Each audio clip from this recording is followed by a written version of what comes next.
I have to go all the way back. Um,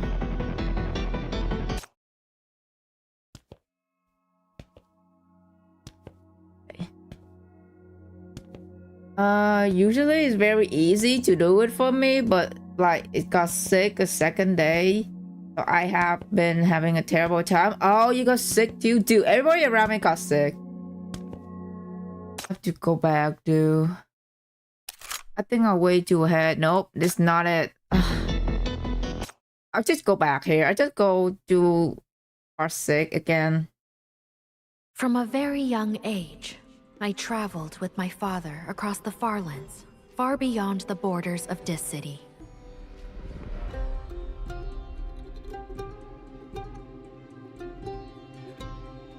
I saw all kinds of people, cultures, and rhythms of life, unlike anything at home. Like stars of every color scattered across the earth, each shining with its own light.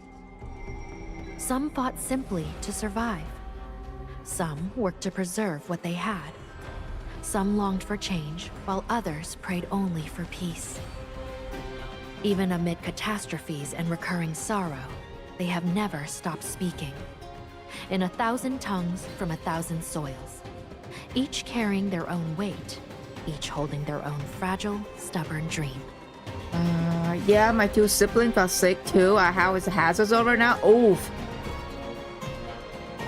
My family also got sick except me. I don't know how that happened. I guess I have strong immunity, but my god, bro, both my parents like got flu the past few days. It's insane. So I hope your family gets better, man. Flu suck. The flu, especially in winter, is really bad. Sina stepped onto the wreckage of podium, sees the fallen loudspeaker. Her voice hoarse but firm cuts through the chaos. You feel every heart of Fraser Gopa Palace. We read this before, but I want to read it again. Fraser sells hypercubes to us at several times this city's price. Of course we can't afford them. You hoard supplies, gouge prices, and make this city in the farlands pay in blood. It's not just hypercubes. Fraser's ledgers show steel, grain, and even people. You're all fucking monsters! Ledger's lands was sopped up at an elderly representative feet. After a few moments of hesitation, he picked it up. After a few big page turned, drained the color of his face. A long brightness shoot across the delegation seat, and a ripple of suppressed murmur began to build. This ledger only goes back 5 years. You bastards must have older ones. Talk! When did it start? We were just trying to survive! Isn't everyone the same? Cut all that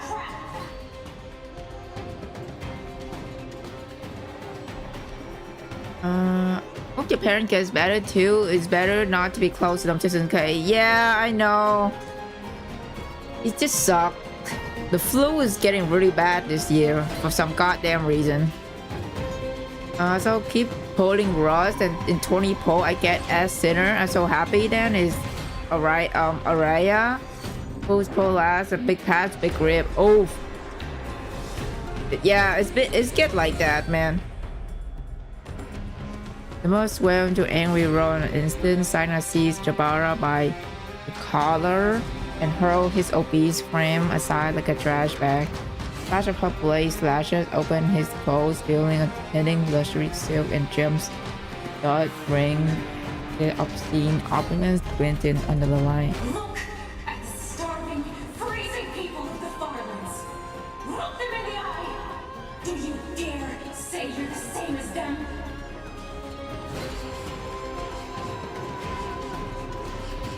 Differences inevitably lead to discord. In a world of widespread catastrophes and scarce resources, everyone must fight fiercely for what they desire. Friction and conflict, they're unavoidable. Yet I have always been good at coordination. I prefer elegant, gentle methods, finding common ground among divergent wants, weaving mutual happiness from seemingly opposing needs. Wherever I go, I plant seeds of peace. I love peace of that kind. Graceful, deliberate. But alas, the moment the gardener turns her back, those carefully tended shoots are trampled by careless feet, uprooted entirely by short-sighted hands.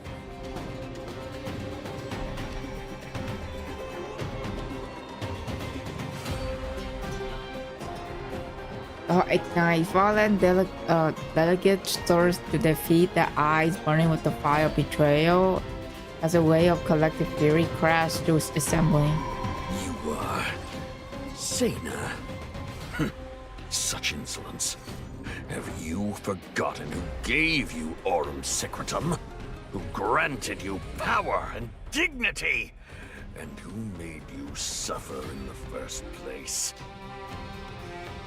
We gave you the chance for vengeance against this city, and now you turn on us like their loyal hound. Should I just keep holding Rust for or save for Cat's Eye? I know that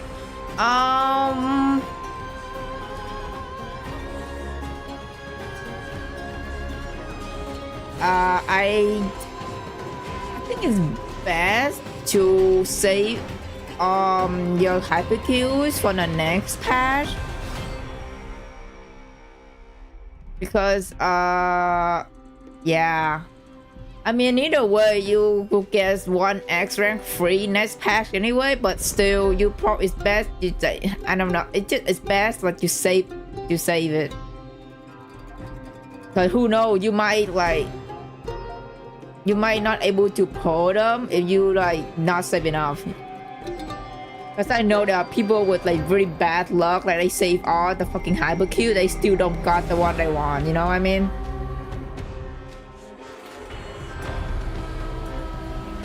He's not thrusting a finger towards Margaret in a desperate bid to redirect Zaina's fury, but Zaina doesn't so much a glance aside. Her fist plunged into her nail, bite deep into her own palm. I still hate this city, even now.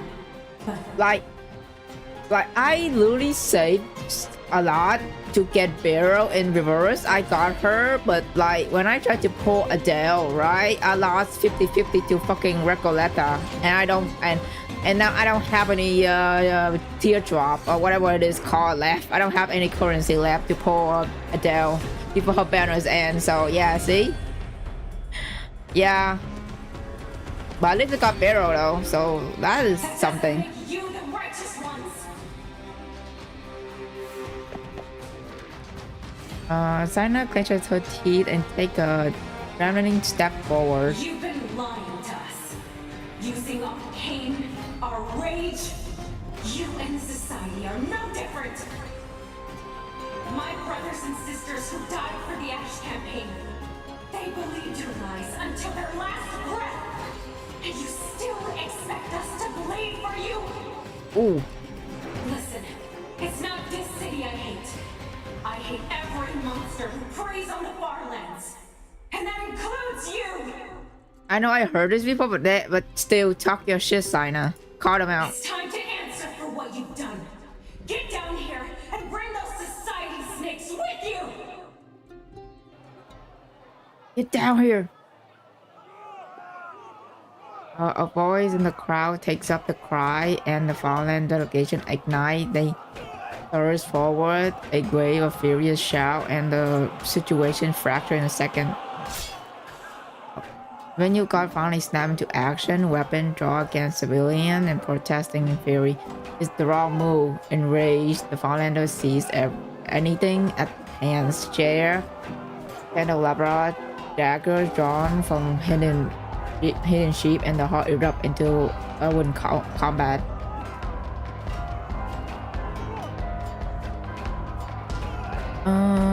Bet on if Senna dies, survive. I skipped the dialogue, so we'll see. We'll see.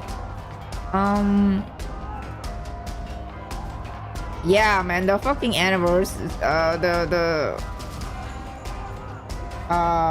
anniversary. Wait, was it anniversary in reverse, right? We also gonna have new chapter in reverse too in next month too. Wow. Okay. Meanwhile, from her place in defendant's seat, Margaret watches the chaos unfold below.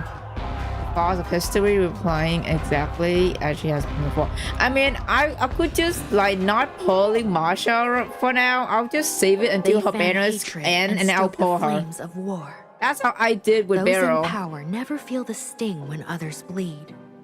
They care nothing for justice or vengeance. Only how conflict can be turned into more wealth, more power. Even in their greed, these short-sighted fools never learn more elegant, harmonious methods. They always return to the crudest means, spending the lives of others like cheap currency. Myopic, insatiable. And in the end, even their own gains turn to dust.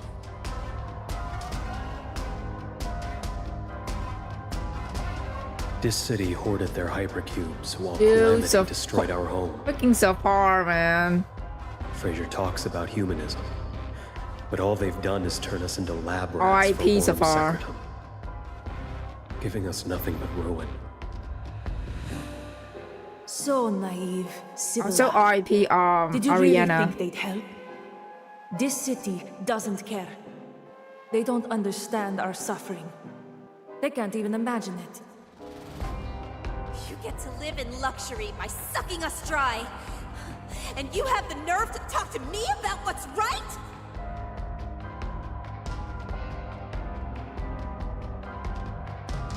They never learn respect. They never learn reflection. History simply repeats, over and over again, unchanged.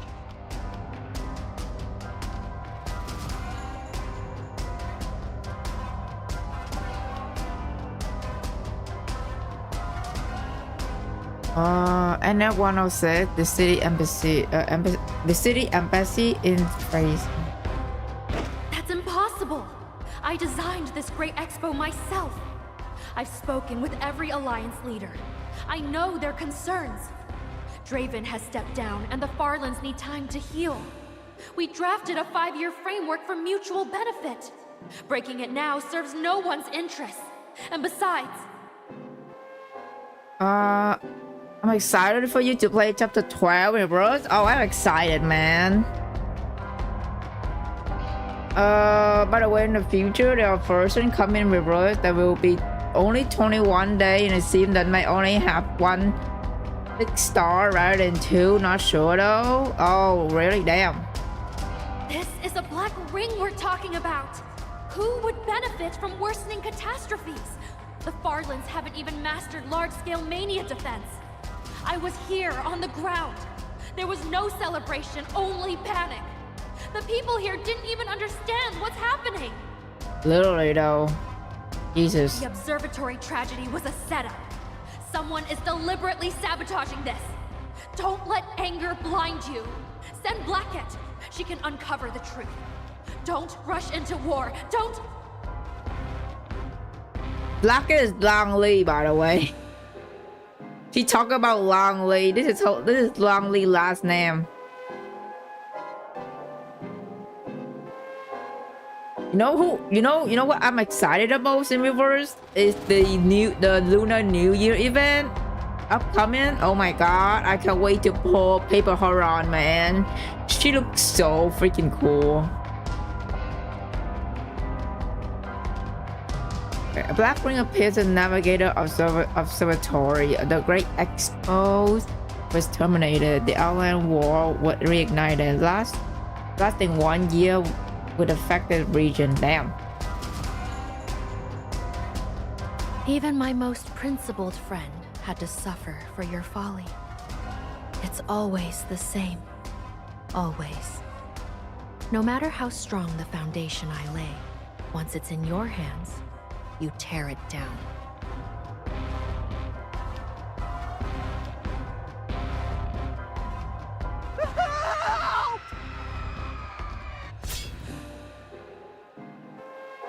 A metallic clang rings out as sign of blade intercept a gauze stripe meant for civilian.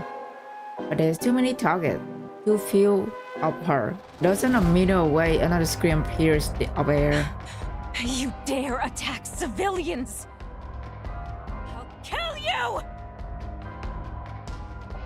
Get him, girl! Autumn Secretary howls through her vein as blood spills from her womb. Every cut feels like a fresh band of fire. But she can't reach them all. She's still not fast enough.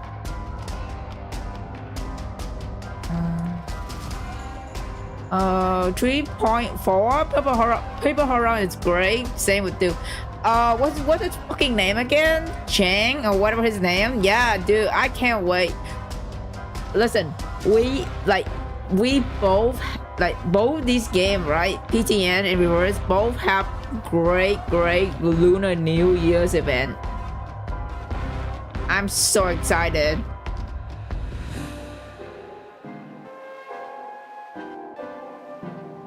All the combat skill she has honed to kill this year now fail her.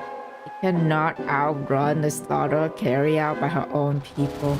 Cannot protect the civilian who had always stood behind her. Just then, a sniper shot cracked from behind. It is fucking Hela. Attacking Autumn Secretary head erupt. Guard head erupt. Spraying contaminated matter across the ground. The body took one twice, then slumped into the mud. That's... Yep. It's our grandma. It's our badass grandma.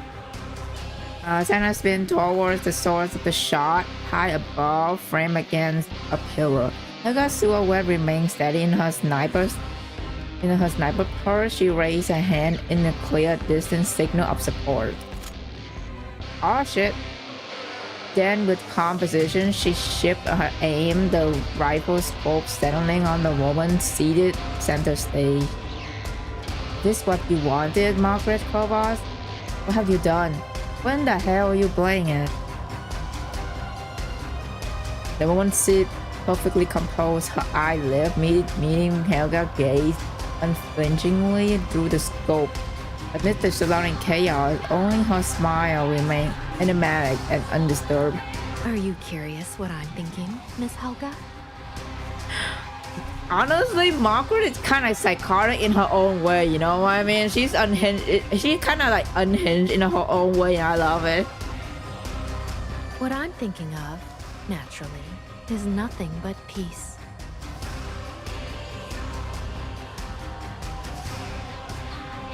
Jabara is a pure pragmatist, sworn to profit, not to any flag. All it took Same with PTN, saving my money for sure. Oh, heck yeah. Rumors that Dis City was gaining ground while Fraser retreated. And he eagerly came to me, looking for an exit. Junior, we're going to have 8 new attire in upcoming Lunar New Year's patch in PTN. We're gonna have 8 new attire. A few new fucking wallets going to be gone. Rael, by contrast, sees only in absolutes. Hot-blooded, impulsive. He dismisses anything from Dis City as a lie and has sworn to expose every conspiracy. And one of them is like Catherine in her iconic red dress. With just a little guidance, I can shape that righteous suspicion into something useful. His words carry far more weight with the masses than mine ever could. As for the bewildered Yokna and her people, they'll believe anything. Deep down, everyone craves a clear answer. Someone to point the way, to tell them which path is true. Ooh. Dude, she's so calculated. I love that. Made possible by my lovely little canary set free. She never needed to win their favor or extract promises. Hypatia simply has to be herself. and everyone who speaks with her lays their hearts bare. That is something I can never do. Tissians are cunning as foxes. Of course it's possible.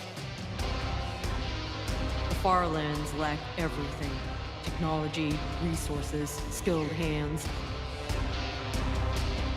I would only ask that when your journey concludes, you must convey my humble regards to Mr. Adelaide.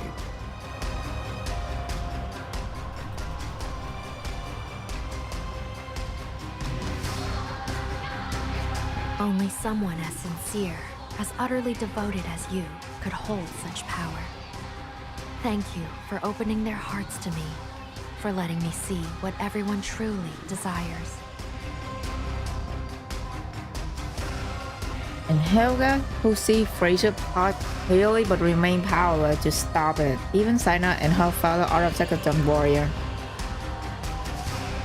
To the bird communicator accompanying Hypatia, she had watched from Fraser as if she were there, understanding every move in the Farlands as it unfolds.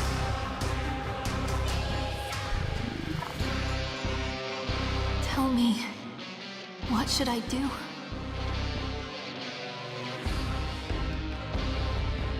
I know you're there. Please, don't keep hiding from me, Miss Margaret. Mr. Rust. I'd be content just walking behind you. Please. Even if all I can see is your back. Even if I'm only following your shadow.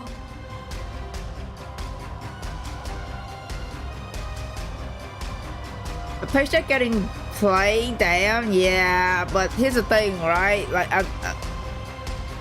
Margaret is at least Margaret is giving Hypatia like a purpose, you know what I mean? Like, even though she tricked Hippa, right? But she's still giving her a purpose. As the chaos continues, teetering on the edge of escalation, Margaret is perfectly still. She's waiting for that moment. Now let Fraser mask fall completely. But the people of the Fallen Alliance see the hypocrisy of their so-called shield. Let them realize that high and almighty nobles have never walked the same road. Only when illusions shatter can reality be seen. Only when they face the harsh truth and lay down their hatred will they see the true path, the hand that has been waiting to guide them. Extend that hand. The moment is almost here. This is absolute madness! Guards! The Society! Where are those underground sophists? Do something! You keep mentioning Sophos, bro. Is this the fucking like secret weapon from the underground or some shit? Apprehend these riotous lunatics! Amid the screams, shadowy underground puppet emerged from below. Weapon originally meant for Margaret, now turning on the fallen crowd. They advanced and massacre began. Uh-oh. The prophet hasn't come, but she can no longer watch. This has gone far enough. You still haven't learned when to stop. I would love to be behind Rust's back. Real. Like, that man is something, right?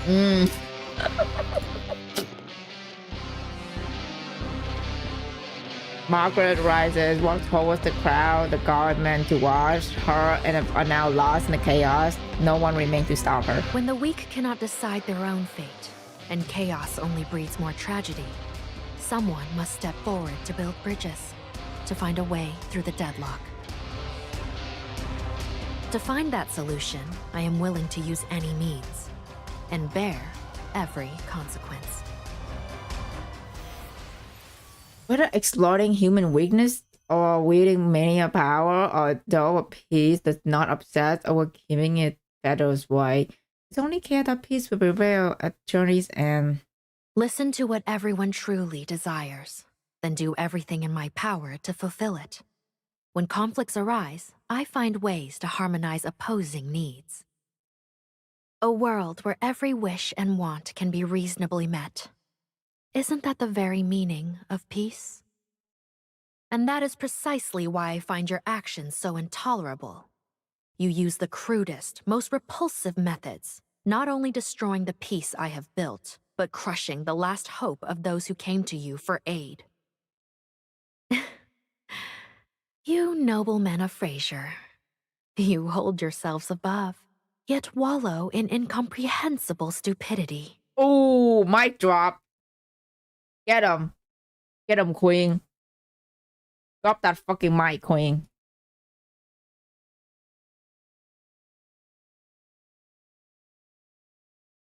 Oh. If you do not understand my God, what peace ma'am. is, then I will be the one to teach you. Holy shit. This is a beautiful Chi-Chi. Holy shit. It is necessary compromise, anchored by conviction. It is occasional passion, tempered by reason. It is honesty preserved, cooperation honored, conscience upheld. It is extending a hand despite opposition, choosing dialogue even when the path is difficult. I just realized the soundtrack they play every time Margaret appears is like the remix of Amazing Grace. Let's quiet here. It's literally the freaking it's literally like a own version of Amazing Grace, bro. That is freaking amazing. I'm sorry. Is the concept too difficult to grasp? Oh. Do not worry. Simply heed my guidance, and I will lead you toward true harmony and unity. Dude, her themes, I don't know if this is really her theme song, like, it makes perfectly sense. It's literally a different version of Amazing Grace. As class mania erupts from her, instantly silencing the chaotic hall. Above, countless white dogs materialize, scattering across Frasier City like a promise, each one a vessel of her own. Bid farewell to your underground friends. A peaceful world has no place for their interference.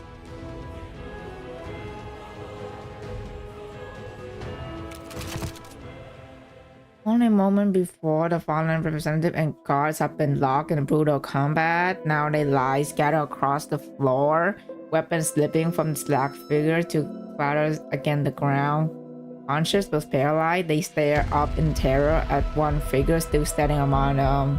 Damn, what a queen. Oh dear, I let my true nature slip and lost my temper. That's hardly becoming.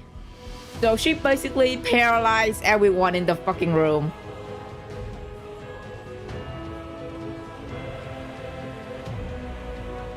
At that moment, Marcus let out a low horse laugh. He leans heavily against the splintering podium, face bloodless, and raised his head in one final cold act of defiance. You think you've won? How arrogant. This is the Farlands. No one will believe you. No one trusts a Dissian.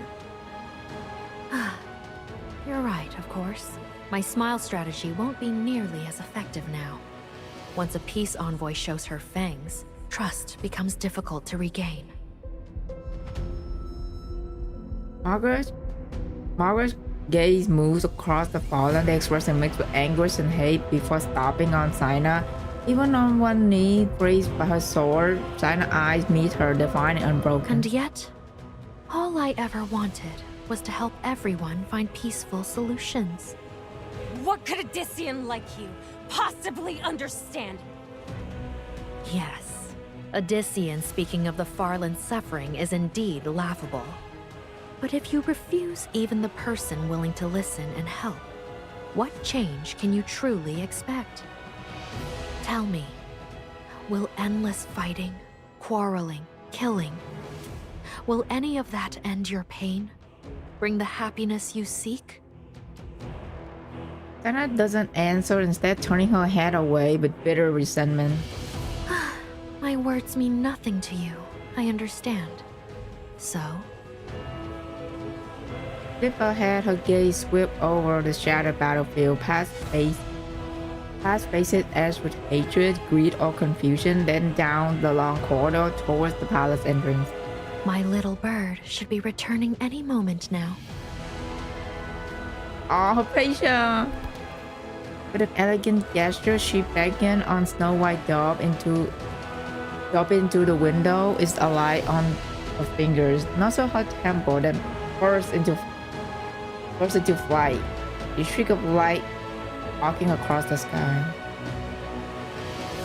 All eyes are irresistibly drawn to the white silhouette. It glides over the chaotic palace, down the long corridor, and lands silent and certain upon the shoulder of a young girl in the distance. That's...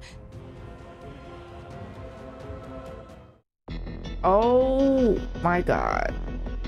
I think this is where the boss came. Yep, okay.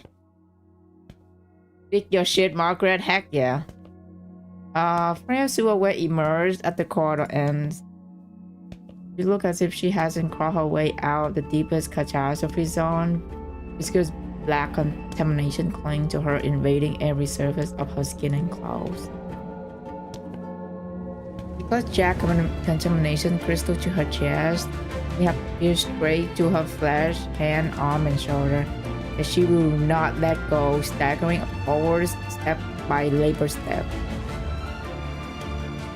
Her movement is so low that it feels intentional and almost ceremonial. Not a soul's move, a silent color than the grace descent, every weakness paralyzed by the sight of her and the sinister glow she's carrying. Who is she? What is she carrying? A weapon of mass destruction, or a treasure beyond value. The Campbell girl? How is this possible? She recognized the girl she and Helga has or the edges of the catastrophe's tear zone for Hypatia, finally concluding she was lost. Yet here she stands, covered in contamination. Our girl is made out alive! It's made it out alive, thank God. And I struggled upright and stepped forward, only to be driven back by a palpable force of contamination emanating from Hypatia. What are you... Hypatia does not respond. Her eyes are hollow, unseeing. She had no strength left to fight the contamination, no voice left to warn or explain. Dude, she's so strong. She's so fucking brave, man. Still, she walked one laborious step at a time. She passed by, Sana see it, nestled with the corrupted mask in the young girl's hand. Beautiful crystalline blue fragment opposed to plain ethereal right. She bring back hypercubes too. Damn. She's holding hypercubes. Oh my god. The way of shock whispered sweep through the Fraser's nobility. Marcus stared at the Marcus stared at Margaret, stunned, but she merely fanned herself. They fucking name almost sound the same. I'm sorry, y'all. Marcus stared at Margaret, stunned, but she merely fanned herself. Her smile unchanged, as if all of this is proceeding exactly as she is intended. Under the torture of catastrophes, what the Farland people want most is simply to survive. And now, Hypatia has brought them that hope. Oh my god. He actually did it. How unfortunate, Senator Marcus, that it was Hypatia Campbell, whom you dismissed, who achieved this miracle. In your face. Literally proof in your face. So, this was your game all along. Everything from the very beginning, all of it for this. Yeah, dude, she's so... Dude, Margaret is so calculated. I love that. 005 vein, missing since the Ash campaign. If it had been found by the city woman. Watching the Farlander display expression of fanatical devotion, almost all Fraser's leaders share the same thought. The city woman's scheme must end here. Yours! Stop Hypatia Campbell! Do not let her advance! Seize what she carries! Kill her if you must! Oh, look! Finally show their true color. They only give a shit about hyperkills. Okay. Finally show their true color now, huh? Marcus alerted to his feet, smashing all the call button with furious desperation bellowing his command. Do not let her give it to Corvus! Let the Dissian have it! Kill her!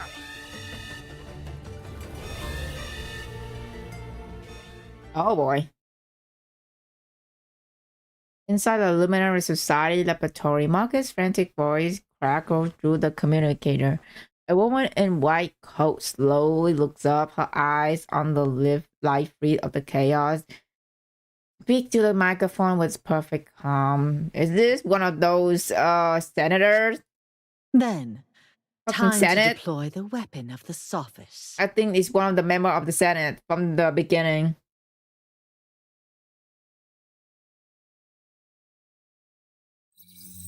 Oh yeah, this movie fucking going to fight the boss. And I beat it, thank God. Now we just sit back and read.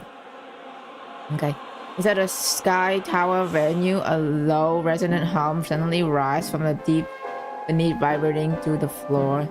Before anyone can react, an immense neon burst appear behind the structure. Wind spread wide enough to blot out the sun. A vast, suffocating shadow falls over the gatherer's brow. Oh, the woman? Yeah. She is one of the members in the Senate that talking shit about Hypatia. His feathers gleam with artificial gleam like luster in his form. Though elegant in shape, radiated a profound roundness. Slowly, his eyeless eye rotated at the tower apex and locked onto its target with unnerving mechanical precision. Another piercing shriek pierced through the air as the giant bird plummeted, targeting Hypatia at the crowd center. I'm so thankful that I beat the boss, man.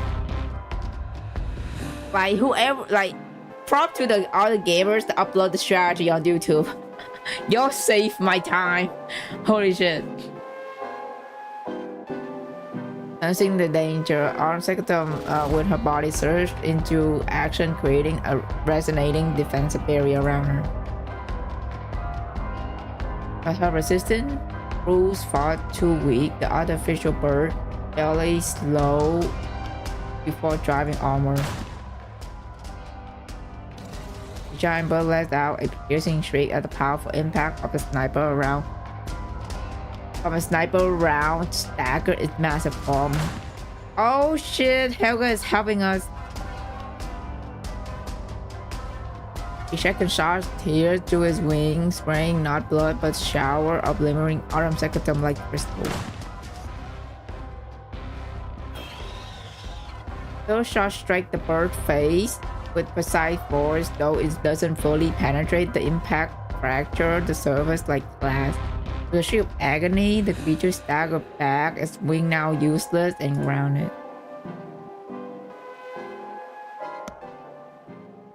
Dude, Helga is fucking so cool. As snap forward the gunfire, Helga is praised on a crumbling platform, fighting Margaret's psychic pressure to keep her rifle steady. The winds hear as the silver hair as she stands amid the gun smoke, her sharp gaze sweeping across every Farlanders below. People of the Farlands, are you really so helpless that you need a little girl to risk her life for you? Ooh, call them out for that shit, Helga. Go fight it!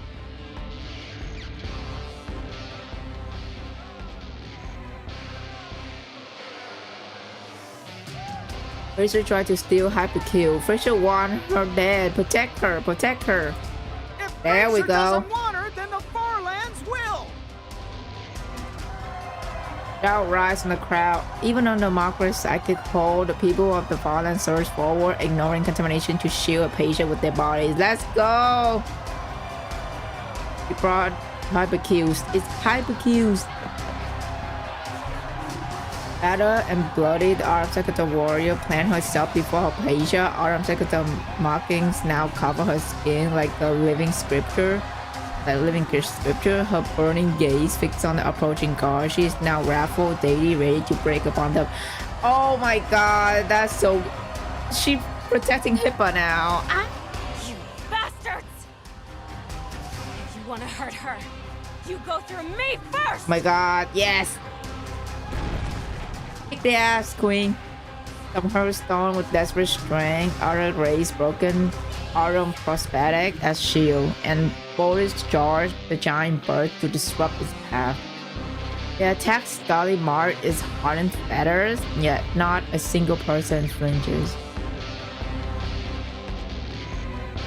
Marcus watches a faint smile touching her lips.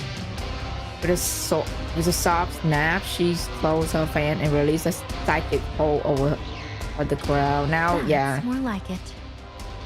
Oh If my one god, must this is fight, so... Let it be for a cause like this.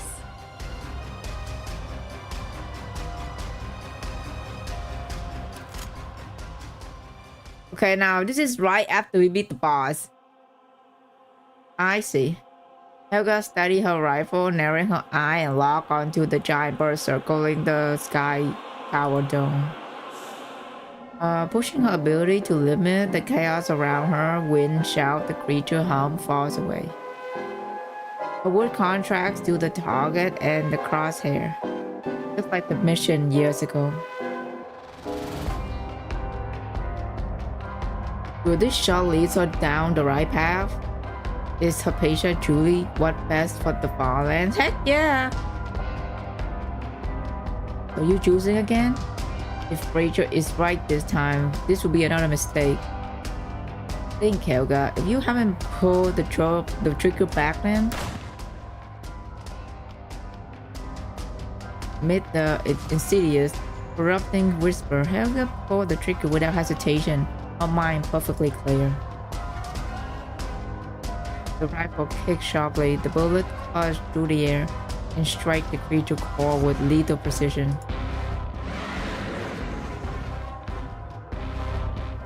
The creature shrieked in agony as its emerald glows flicker and die. His body convulsed in mid-air, flight failing, and it plummeted like a several kite toward the sky tower glass dome. And it's dead. Deafening crash here to the dome, blowing out a gaping hole. A shard of glass and twisted metal rained down like shrapnel. The creature flashed once as though its mangled wings and issue a final rasping cry. Then it flew to the breach into the distance, leaving only ruin and hull gripped by silent shock. Heavy gaze leaped over the gaping hole in the dome. Faces are frozen in disbelief, unable to process what they just witnessed. The heavy silence stretches for several long seconds. Did we win? We defeated that monster? We defeated Fraser.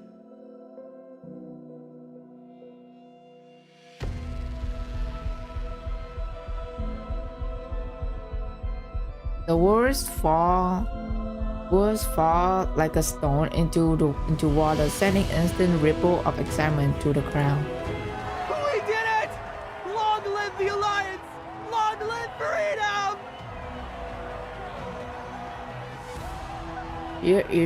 Cheer erupt like broken dam, floating the hall with joy. Hypatia! People of the Farland encircle her. The tribulation, a living wave as they carefully guide her forward, avoiding the contamination that cling to her. In this moment, the girl who brought the hypercubes had become a living symbol of hope for people lost in the darkness. Hypatia. She's a true blessing for the Farlands. Calling her our savior wouldn't even be an overstatement. Heck yeah. Oh hi, the mayor. You managed to get to the final boss. Congrats. Heck yeah. So what happened is that I ended the stream early yesterday because I have difficulty beating it, but then I looked up some strategy. Apparently you need Cito and Summer in the battlefield. You need those two in the battlefield to beat the boss. And I did it.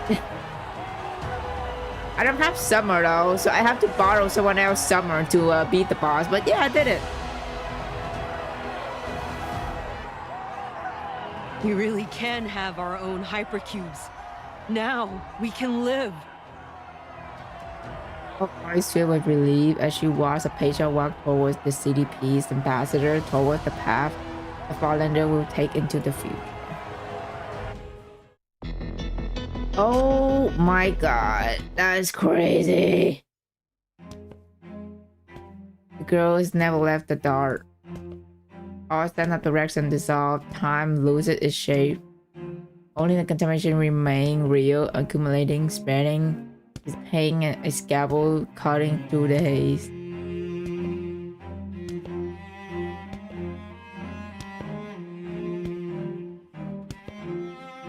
Oh my god.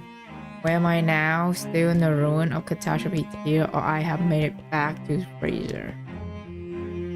She hastily recalled following someone back, with her sight hold only flickering shadow and phantom shape. Hypatia Campbell, for you to appear now in this state is most regrettable. Disgraceful wretch! You betrayed the society, defected to this city, and now you betray your city-state and your blood once more! You conspired with this city, leaked our Aurum Secretum technology, and caused the Ash campaign to collapse at its most crucial hour. Then you fled to White Sands rather than face judgment. What would your family think? How would your honorable brother regard you? Where's your sense of responsibility? You have betrayed your lineage and your city-state. You are no longer worthy of the name Campbell. I don't think she gave a shit about her family's name anymore. She found her own purpose now. Stop this! Do you intend to shatter a century of your family's honor with your own hands? Surrounding phantoms roar, charging and pass straight to her.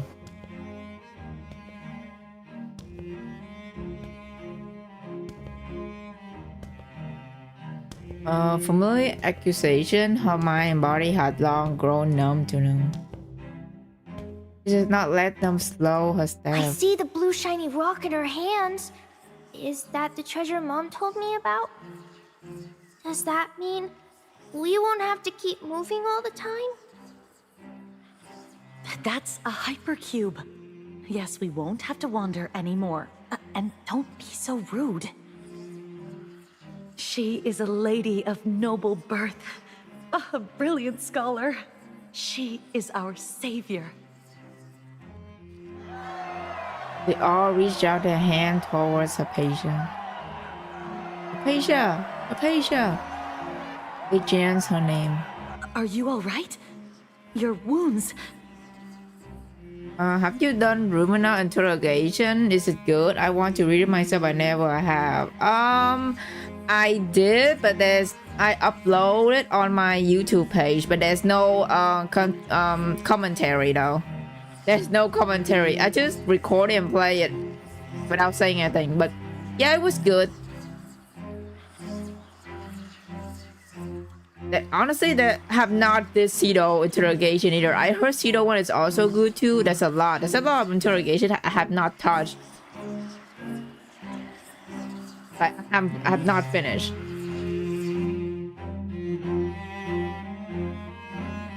try to help her. Perhaps they are simply watching her. Under the hopeful gaze, the patient finally sees the treasure in her hands. On the wordless token from Florian's, faint blue crystal fragment have begun to form. Gift from unshakable past. If I can bring these out, the farmland will be safe. Everything will get better. And can someone like her, wandering in hell, finally be redeemed? What choice do we have? Fraser and Cecilia both look down on us, but we have to pick one. Which side do we go with? I don't give a damn about hyperkills. All the warriors in the city are sworn enemy. Those city must. I will kill every last one of them. Who cares the Nirvana of Fraser? Money is money. Business is business. You think a hyperkill mine fix everything? Do you even know what the farmland really lack? What we really actually want?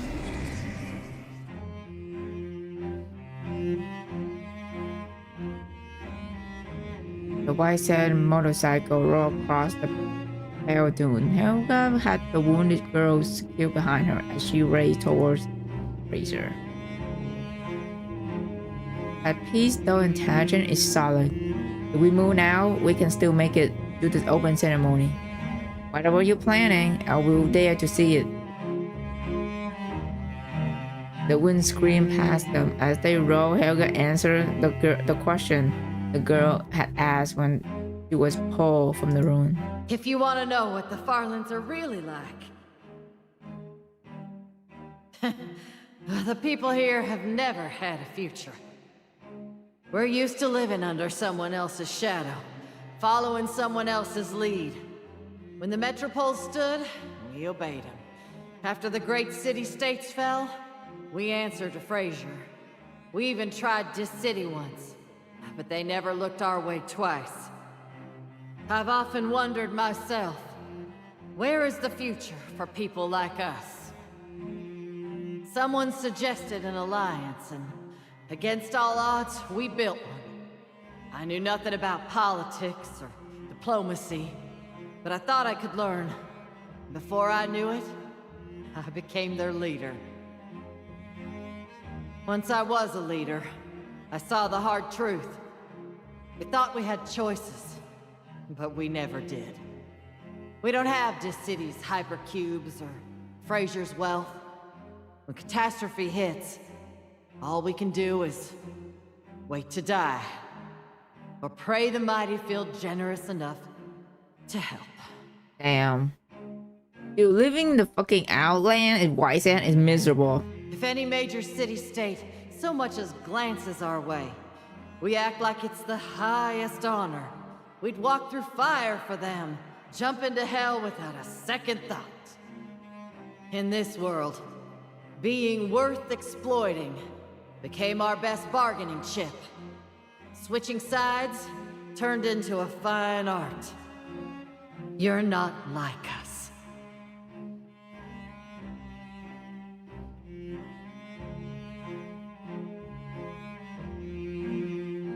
You are Fraser Noble, the distinguished Lady Campbell. You are a brilliant researcher at the Luminary Society.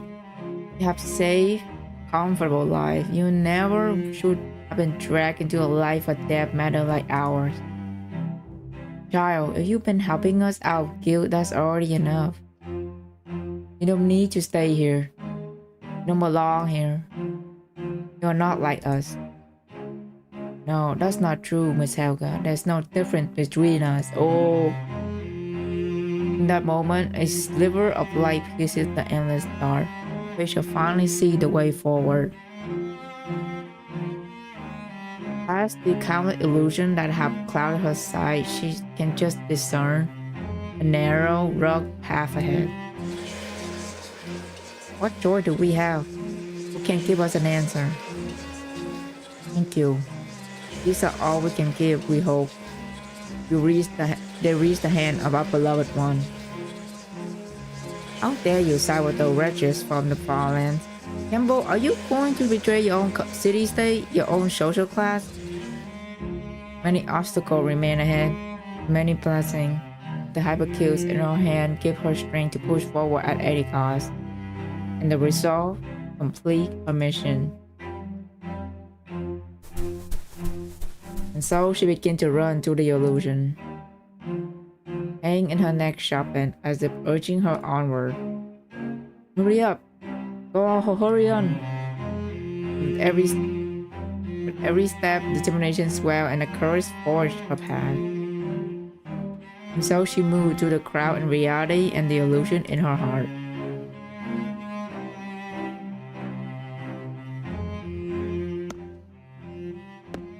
Then at the path, someone stand with a smile, arm open wide to welcome her. Welcome back, Hypatia. Mama Margaret. You've achieved a miracle. I always knew you could. It's a warm, comforting embrace, and for a moment her pain seemed to dissolve. The weight of her carry felt at last like something she can't release. It had always been this way. In her darkest hour, it was Margaret who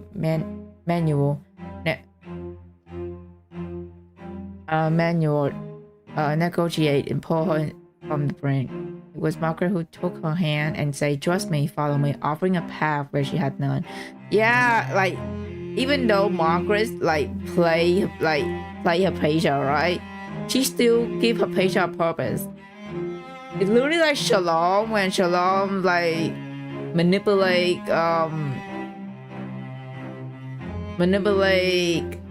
Christina, right? But she's still giving Christina a purpose, you know, to move forward.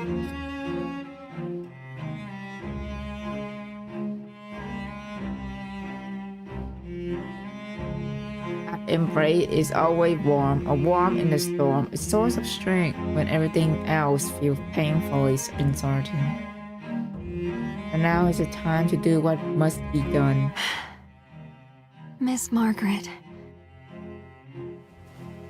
She holds her mentors tightly, her slender arm wrapped gently as she leaned close. Her voice soft whispered against Margaret's ear. This was your plan all along, wasn't it? Yep. From the moment you first approached me, you had it all planned. It was a very calculated plan indeed. You intended to use me to push the Farland Alliance away from Fraser and into Dis City's hands. Am I right? Fear for Farlanders swell around them, but in the small private space between the bodies, the noise far away, leaving a stillness that flowed like water. The girl retrieved the broken autumn second bird from within her garments, swiftly disassembling it to expose the hanging surveillance module. After a moment of silence, the city peace ambassador, tightening her grip on her fan and speak, her voice soft and deliberate. Isn't this outcome for the best? Look at their lost faces. Consider what they need, what they truly want. The gaze shifted to the crowd around them, their cheer ringing like a fervent hymn of worshipper witnessing a divine miracle. Hypatia, I have my stance, yes. But I promise they will never bring harm to you. You do trust me, don't you? Hypatia released her hand and took a small step back. She gazed at Margaret, at the person who guided her and remade her. Such a gentle, radiant, approachable soul, she can temperamental, but most often she speaks with a passion for peace that ignites hope in others. Isn't it a power of performance? Hypatia knows this is Margaret's true heart. You know what's funny? I read Helga interrogation today, and her story almost got me into tears, and that's really happened. Oh, really? Is Helga interrogation really that good? Oh man, then I'm excited to read then.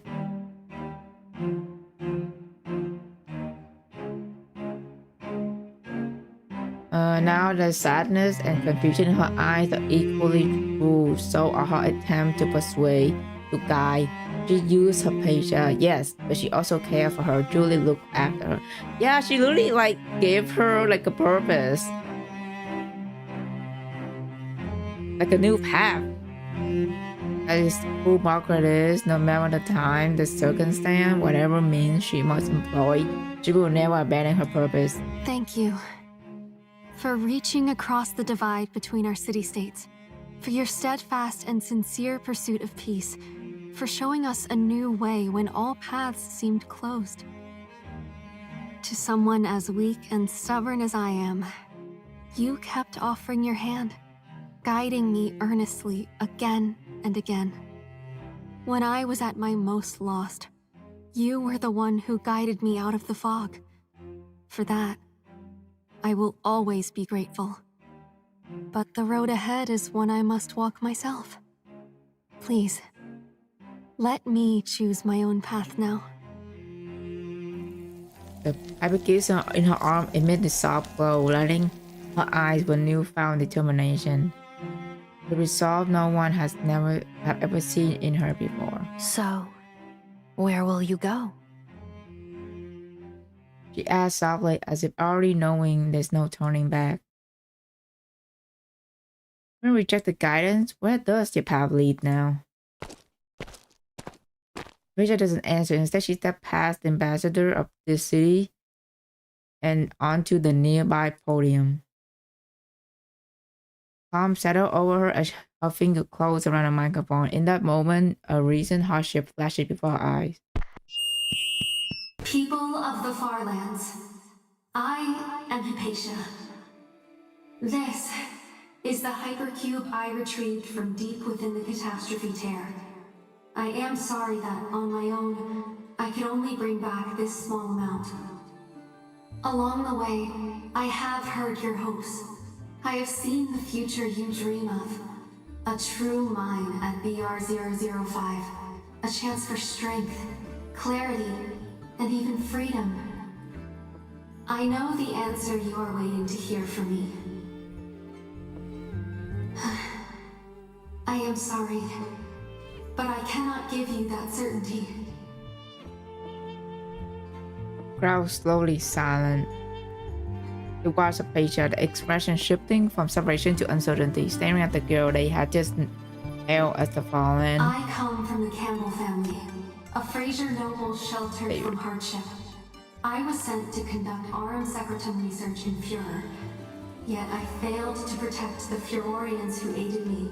I failed to prevent the cruel schemes. I failed to save the lives lost at BR005. I have always been weak, too often blinded when clarity mattered most, unable to make the right choice until it was too late, forced to watch tragedy unfold before me. Even in Aurum Secretum research, the one thing I excel at, I have no control over how it is used. It may become scars on the bodies of Aurum Secretum warriors, or weapons turned against others. Even now, after risking everything to enter the heart of the tear, I only returned with this tiny fragment. I cannot promise to find more. I cannot promise to free the Alliance from outside influence. I cannot promise to sustain the Farlands through every storm ahead. Facial voice wavered with nerves, but she clenched her fist and drew a steadying breath, reclaiming her control. But of all my failures, what I regret most is my fear of standing alone, my need to depend on others, and how easily I let myself be swayed. Because the road ahead seemed too frightening, too bleak, I doubted my own strength. I feared choosing for myself. I desperately sought guidance, and I clung to those who appeared sure of the way, only to be led astray. Fraser or this city? Who is truly sincere? Whose path is right? I do not know. I cannot answer that. And perhaps neither can they. This is where reality differs from scientific research. Every truth in this world is clouded by agendas and interests. There is no pure, reliable answer. Often, we are not so fortunate.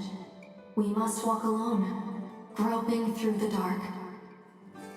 Yet, I still choose to go on. Because there are people I want to protect. Things I will not abandon. My homeland, my convictions, the love I hold, the trust placed in me, hope. Though I am not yet strong enough, I still wish to use what little knowledge I have to guard them. Even without a guiding light, I will still measure the path ahead with my own steps. Ripple of unease moved through the hall, and confused murmur began to rise from the crowd. Are you leaving us, Miss Campbell? On our own, without the backing of any big city state, we won't make it. Even if we get hypercube, someone will just take them. We will left divided again. Isn't the city peace ambassador pretty kind to us? Why can't the city help us? Please keep watching me, Miss Margaret. Thank you for leading the way for someone like me, for guiding me to where I stand now. Will not let you down on the road ahead. The girl drew a deep breath and clasped the Campbell family crest from her chest and hurried on the top of the gold palace. I am not the daughter of Campbell, nor am I the savior of the Farlands. I am just Hypatia, an Orem Secretum researcher. I'm just like anyone here. No ordinary vulnerable human being. I cannot lead anyone. Even my utmost effort can only yield something as small as these formless hypercube fragments. From my perspective, yes, it was good, but what get me into tear may not necessarily be something that get you into tear. Ah, okay. Hopefully it's like not too emotional. But we'll see. But I will keep moving forward. From now on, I will seek out more hope, bear every hardship, and protect our homeland in my own way. I will survive on this land. Let's go, Hippa. Perhaps we are not without resources after all, because for those of us who have endured on these lands of famine for so long, stubbornness is our most enduring strength. And this homeland we cling to so stubbornly is no dead-end crevice. Look up. You'll see how vast it truly is. Harsh people. Even after saying all this, standing alone still feels uncertain. Would you walk this road forward with me? First, the crowd fall into utter silence, then a new sound rises, not cheer or please. A scattered voice slowly merging into a chorus of steady, determined commitment. Then, let us begin our journey. From this day on, my Orem Secretum research belongs to the people of the Farlands. Together, we will survive on these lands of famine. On the path ahead, we will... Oh, let's go. The hypercubes scattered across our homeland are blessings from our loved ones who departed first. They will watch over us as we go forward. Amid the cheer, Margaret sat quietly lower her fan. The Fallen Alliance has found its new leader. As Outlands Affair Officer, the party now is to befriend, not make another enemy. Walk forward, Hypatia. Aw, dude, I'm so proud of Hypatia right now. She found her new path. This is your first step, taking entirely on your own. Keep in mind, she only like 18 or 19, by the way. Okay. Last part, let's go. As artificial monstrosity ravaged the tower, injuring all its path, chaos erupts across Fraser City, this time deep within the Luminary Society itself. What in the world is happening? Why is something like that buried under our headquarters? Adelaide never said a word about this. It's no good. We can't override the anti-Aurum Secretum device. It's woven with the sorcery of Sophos. Someone must be controlling it. Could it be the Sophos? But why? Weren't they supposed to be with us? Whoever's behind it, we're the ones who will pay the price. Unauthorized deployment of an artificial weapon, disrupting the Unity Gala, slaughtering the senators? Any one of those is enough to finish us. We need to find the director now. We can't just stand around waiting for this to blow up in our faces.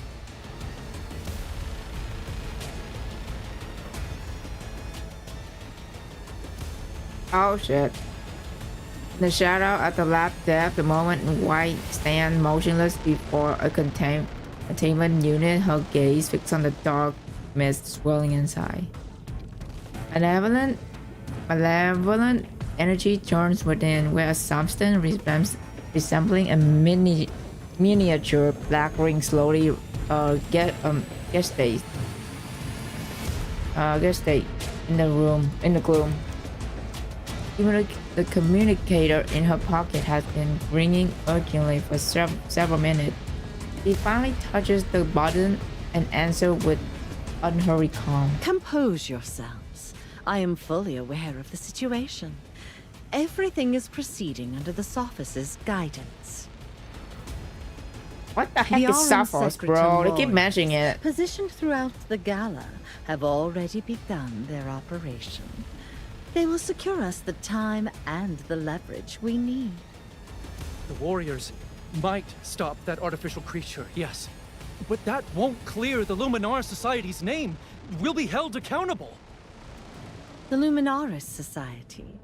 When did it become little more than a toy Adelaide Campbell handed to his sister? An empty title, nothing more. But the wisdom we pursue requires no such facade to conceal it. Director Cantarella, what are you saying? Do you recall the man I had you hunt down? He was an enemy of the Sophos. Oh, it was Russ. A traitor to reason itself. Oh, they know about Russ, huh? You eliminated him. Truly eliminated him. With your technology and your tactics. Again and again, you cast him back into the oblivion of the Black Ring. Well done. The Sophos have taken note of your service. Now stay where you are and await their arrival. Do not worry.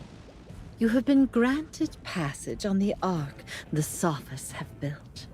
When the end comes, you will journey to the sanctuary of pure finality. That is the true reward for those who follow wisdom. She keeps her voice melodious until the last lie is told, then casually crushes the communicator and discards it into the nearby brush. Is it? No longer needing to placate the weakless mass or guide the perpetual law, she can finally turn away back to the quiet she has always craved. VODs have been very few seeds. Those 40 up crossing the sea were always meant to be rare. For the ordinary, their greatest happiness is to die clinging to their belief, free of doubt and fear. Lift her gaze ahead at the end of the hallway. Stand the figure she revealed. Oh, is it Russ? Oh no, it's fucking around. God damn it. At this moment, a light of wisdom illuminate the hall of luminaries. The director heart as well as she a most sincere smile, prayer, and quitting her pace. It has long been enlightened, long understood. In this apocalyptic world, people are sacrificial lamb, fame, power, desire, mere mist. He mocked the masses from stumbling in blindness, trapped in the night without dawn. Does she know? Only truth is eternal. Only clarity is precious.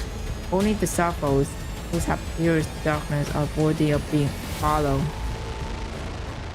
Now they have come for her, losing her as they once chose Adelaide Campbell. The director stepped quickly, her heart racing with anticipation. Did she see the souls, not only so dignified and composed, shudder violently? What?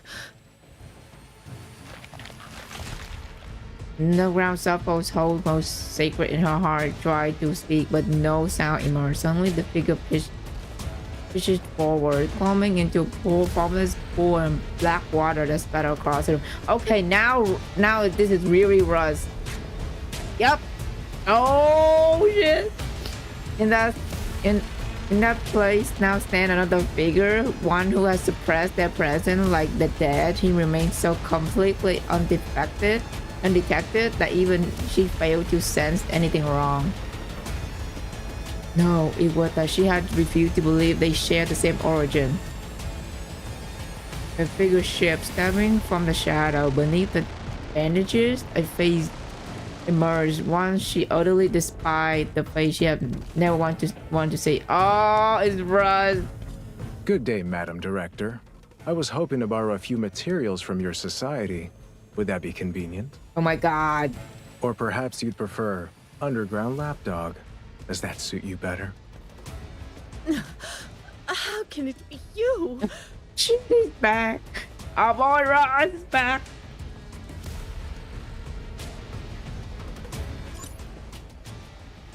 Scream of anguish echoed through the society, yet only one person emerged from within. With deliberate calm, he answered the communication terminal that has been buzzing incessantly. Hello? We actually have a signal. The Peace Stuff certainly didn't waste any time setting up the comms network. Impressive work, really. Don't worry, I'm not quite dead yet. After all, during that interrogation, you told me to cherish this life of mine. So I fought tooth and nail, slipped death's grasp more than once, just to make it back to this side of existence. After all that trouble, would it be too much to ask for praise? Furious shouting erupted from the receiver, and Russ hastily pulled from the terminal away, stifling a laugh. He was blunt as ever. You know his stun would set her off. She deserved his thanks too. Coming back from that mania abyss wouldn't have been possible without that relentless will. See, Apatia? We're not the only two stubborn soul in the world. With a faint smile, Russ lifted the terminal back to his ear. Oh Hi, Vesperina, hello. Temper. I might not dare to come back to report until you've cooled off. Just kidding. Oh my god, I love him so much. I've just come across something unexpected here at the Society, so my plans need to change. I'll be making a detour, and I'm not sure how long it'll take. I trust you'll understand. Besides you, we have another friend who needs this information rather urgently. Oh, it's a Jeep? You talk about Jeep? You want a reward too? Oh my god, that freaking echo is still there. Jesus. Thank you for the shalom emo, Vesperina. Thank you. I don't know why that caused echo for some goddamn reason. I guess, but yeah, I think Russ is talking about cheap. All Russ soundtrack sound quite romantic. You know what's giving me the vibe of? It's literally giving like James Bond kind of vibe, because he's a spy, you know what I mean? It's giving me kind of that vibe. How are you? I'm doing good, Vesperina. Thank you for asking. I'm doing great. Just finished celebrating the Lunar New Year. How are you?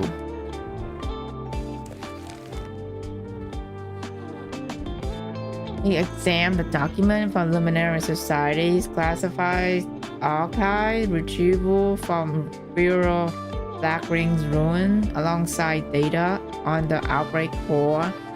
The black box remained in hypercube crystallization. The society had collected physical remnant debris not wholly consumed by the Black Ring. Among them, Russ recognized familiar object, a silver iron pendant, a small axe, a fang blade. They are leadership emblems of the West District legendary Yang, passed down for 2 generations. He heard about them more than once from a certain friend. Residue traces suggest the last owner of the leader pendant wasn't turned into corruptor. That young Legion leader simply vanished into the Black Ring. For us, this is the best news possible and the start of a new mission. Now, before we say goodbye, it's time for the grand finale. Can you tune into the Fraser Evening News right now? Are they showing the Luminar Society in chaos yet? Excellent. Consider this the latest spy thriller, now showing. My talented apprentice didn't pick a script before leaving, so I'm directing this one as I please. Stealth, assassination, intelligence retrieval, all the essential ingredients are here. What else would you like me to spice it up with? It's a long silence on the other end of the line, then a reply. I thought every spy thriller have explosion scene. Oh my god. As you wish, ma'am. Oh my god. He lifts his hand, glances at the live broadcast camera, and casually snaps a finger. Dude, he's so freaking cool. I can't. Holy shit. Motherfucker is literally James Bond, bro. A thunderous explosion boomed behind him, the scoring blast lifting the edges of his coat without turning. Russ know exactly how spectacular the display must look. He splashed a casual smile towards the camera and giving a small, confident style. This freaking man, dude. Just for you. So extra, I love him. Nearby, all the Fraser City has descended into chaos. Advanced cross-state broadcast technology faithfully transmit every moment of the Unity Gala to every connected screen, bringing this wave of determination to the entire world. Twilight is shredded by flame, wave after wave of shell from the Farlanders rises, powerful enough to shake the foundation of this ancient city of nobility. No need for the rendezvous anymore. Our friends from the Farlands are managing quite well on their own. Let's celebrate their victory. God, man. Another up Russ. Evening September 25 and at 115 Fraser City in chaos. Over here! Under the cover of night, a squad of heavily armed Fraser soldiers infiltrate a luxurious noble estate. A white armed second bird guide, they advance until a sharp crack echo from a garden and the creature plummets shot down mid-flight. All units, enemy is dug in with heavy weapons, showing strong resistance. Advance in multi-directional formation. Marcus Drake, by authority of the Senate, you are under arrest on suspicion of war crimes. Lay down your weapons and surrender immediately. The gunshot answer him. Prepare for forced entry. Breachers, stand by. After deafening explosion, the soldiers storm the study at the end of the corridor. Oh shit! Then the room is choked with dust and smoke at what was once the lavish aristocratic desk. Marcus sits burning at the figure stepping inside. Raphael Hubbard, once the most radical voice of the war faction, now standing against his former ally. Oh!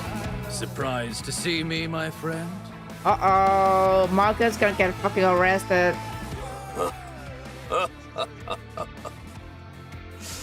All this time we've been infiltrating this city, And I never thought the real traitor would be right here among us. That you would be the one conspiring with our enemies. Have you finished moving all your assets?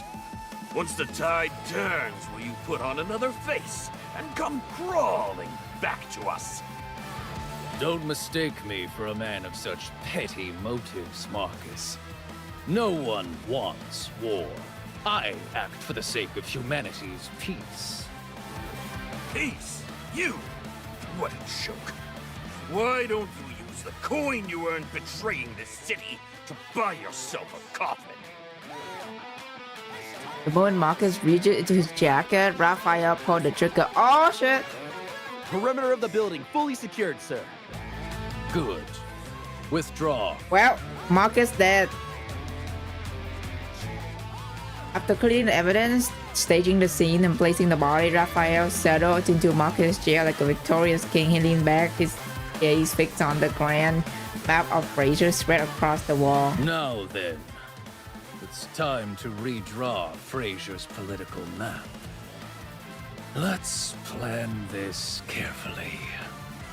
All of this is for peace.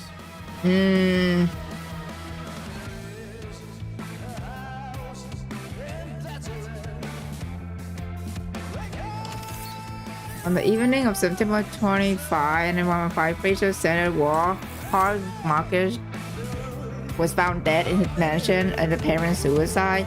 A recovered note suggests he took his own life out of guilt over Unity Gala failure. 5 days later, his fellow senator Raphael was discovered in his garden pool, shot multiple times, which is suspected to be a convict assassination. Yeah, I think Raphael faked his death. He's not dead. He's faked his death. These deaths were ignited months of extreme turmoil within Fraser's ruling elite.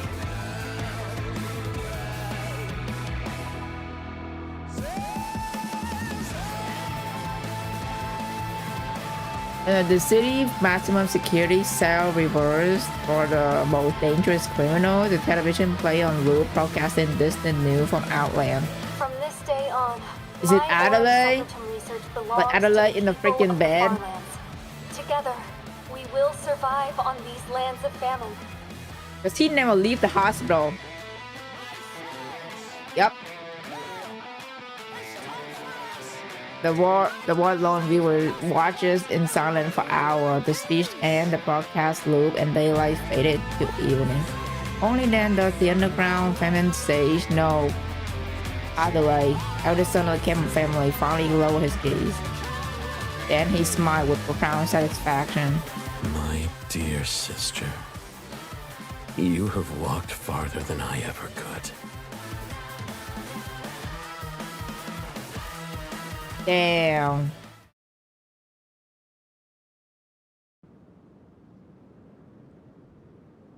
Meanwhile, on the main thoroughfare across the wasteland outside Fraser City.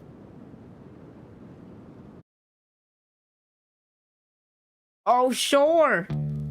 Marcus leaned against the window with one hand, lazily fanning herself with the other, while deliberately ignoring the small black triangle hovering in front of her.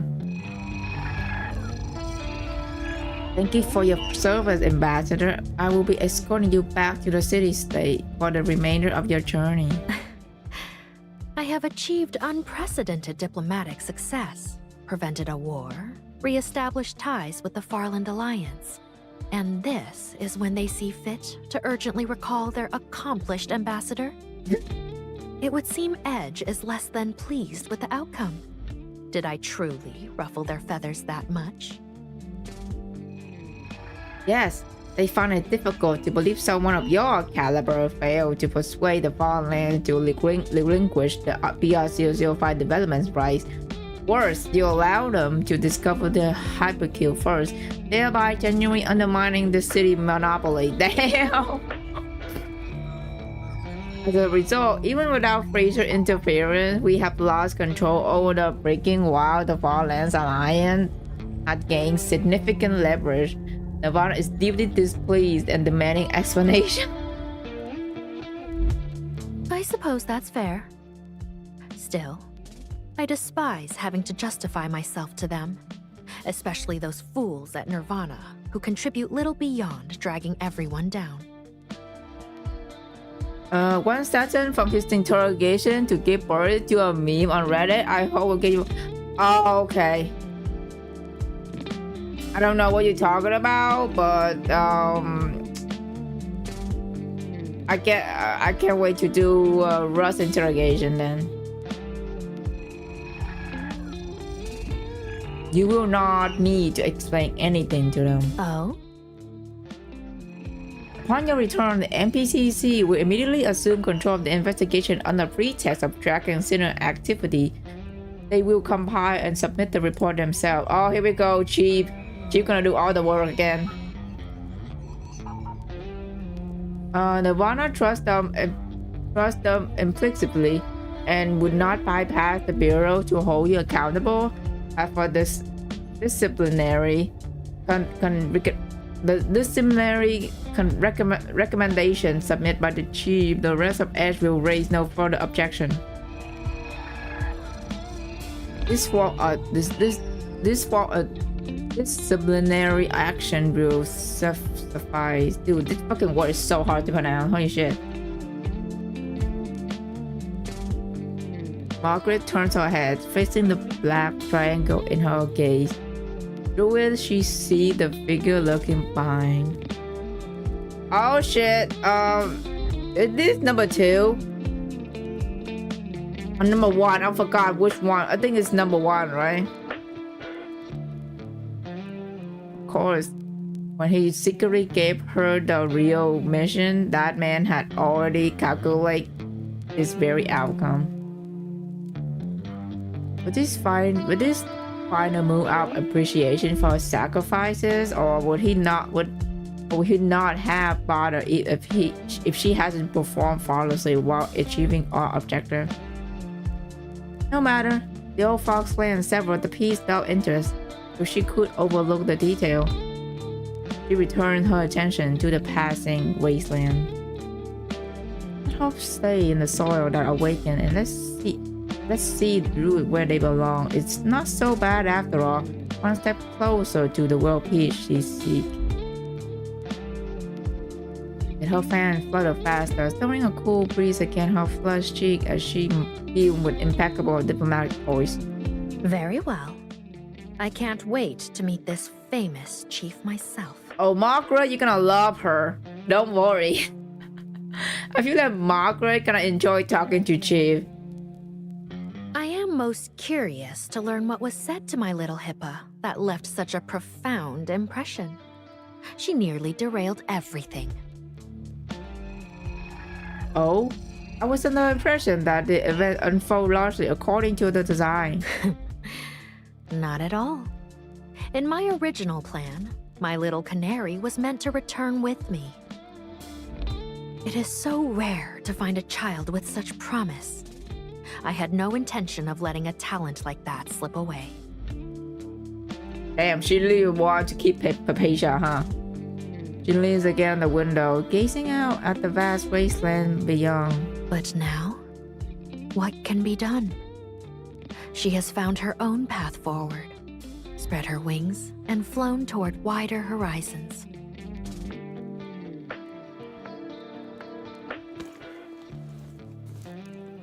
That should be everything. Looking at all this. Once you walk out that door this time, you ain't planning on coming back, are you? Don't worry. I'll come back once the Luminaris Society is restored. There is still much dialogue to be established between Fraser and the Farlands. Hey! Apacia! Helga! Come take a look at my new sand ship! Oh my god, y'all. Before I head out this time, I gotta pick someone up. Apacia, you probably know her. Calls herself Sibylla. A few. Oh my god, Sibylla! The Nirvana merchant caravan was supposed to bring her to Fraser, but when they caught wind of that whole Unity Gala mess, they just dumped her halfway and bolted. Oh my god. Sibylla got lost again. Oh, dude, I'm so happy they bring Sibylla back, bro. I was wondering what the heck she is after was it like the previous chapter? Bro, I'm so happy she's still here in the main story. Oh my god, I'm so glad they mentioning her. And she got lost again? Sibylla? She's safe. That's wonderful. Looks like Holy the trouble shit. in Fraser's gonna keep simmering for a good long while. Fine by me. Let them fight it out. Gives us folks in the Farlands a chance to finally catch our damn breath. Oh, we've got so much more on our plates as it is. We should cast one last look at the place where she grew up, then turn and step into the morning light. She does not look back. I can forward with determined step.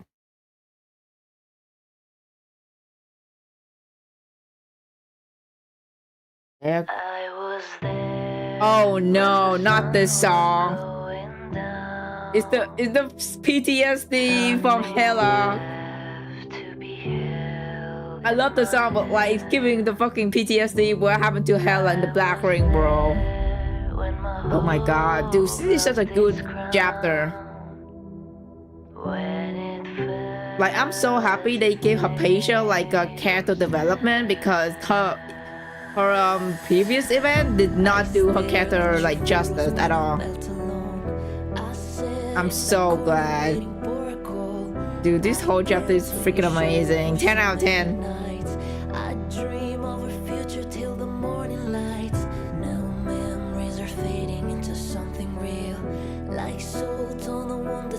Oh my god, those Pharaoh too in the Hypatia event. Oh my god, stop. Don't do this to my heart. That's the next. The far. Dude.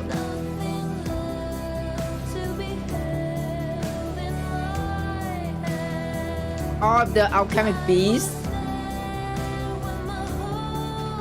That's Adelaide.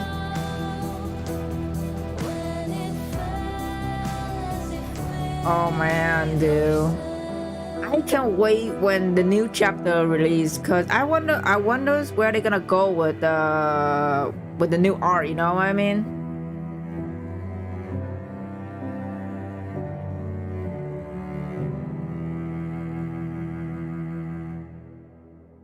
So some press on towards the wasteland down.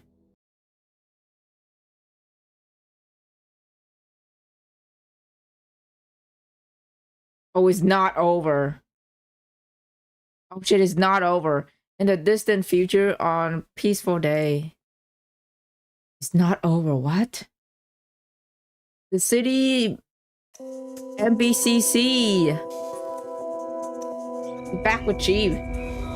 Yes, the Fallen Alliance remain to this day a loose and developing organization. However, they made considerable progress in developing BR005 mineral belt, and their artificial research is gradually surpassing Fraser's own. Damn!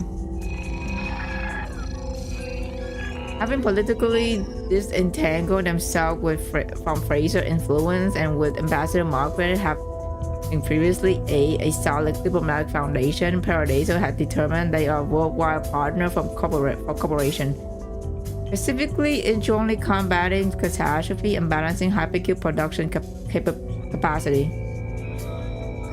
The technical delegation dispatched by Alliance has now arrived in this city, wishing to exchange knowledge with the Ring Research Institute and Nirvana. One of their representatives is a sinner who eventually requests a meeting with the chief NPC. I guess this is HIPAA, right? I think it's HIPAA. The Fallen Alliance Declaration has made camp outside the city. I'm in the sand dune. You spot a blonde girl stand at the head of the envoy group. Yeah, it's HIPAA. Oh my god. You wear a common white sand cloak. I don't think Chief made Hypatia, right? In the previous chapter? I don't think so. Only Hela and Horo. Her parents, weathered by travel, the wind and grit of the Farlands have left their mark on her skin. They cannot hide her inner pose, blonde hair, mismatched eye, and by the look of her, she seemed only a little older than Hela. Are you two met somewhere before? At the start form, the young scholar is already walking towards you, her smile as bright as the sun overhead.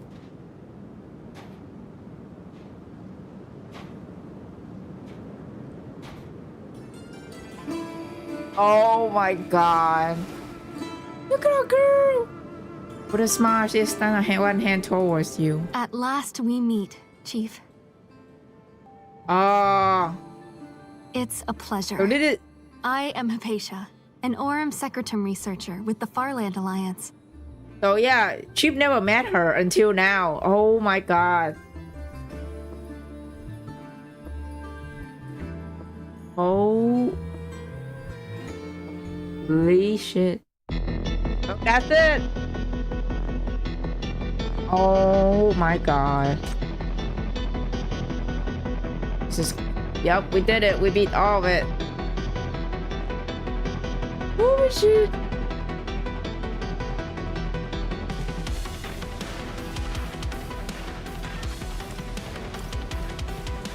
Dude, I can't wait for new main chapter.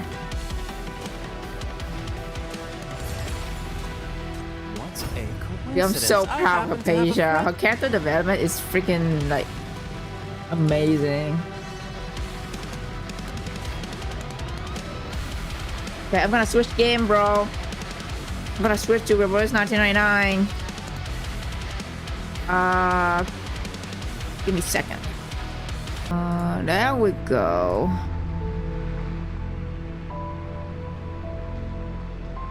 Boom. They say the new chapter will connect connect mainly to underground. About time I say, oh really? Oh my god, I'm so excited then. Oh my god. Hopefully we get to see Chief's sister, you know what I mean? We haven't seen her sister since chapter 13, like that freaking ending, the end credit ending. But yeah, dude, that is, I'm so excited. I can't wait then. I need to see Chief's sister, bro. They need to reveal, Chief's sister identity. Soft and steady.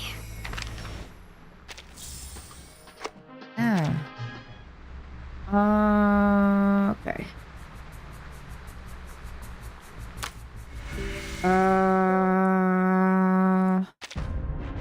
No, wait. Okay. Okay, we have 12 days left, so let's finish the Brume story for today. Oh my god. Yeah.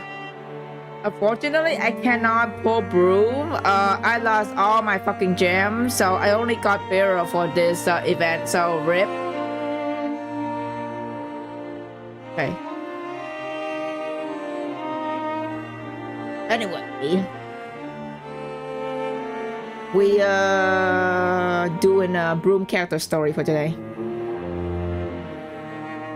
And unhearted gems. Part 1, stage 1 actually. Stage 1, the Pyromancer. Dude, I can't wait to know more about Brume or Brume's backstory. But to go sleep, thank you for the stream. Bye, Domea, thank you for dropping by.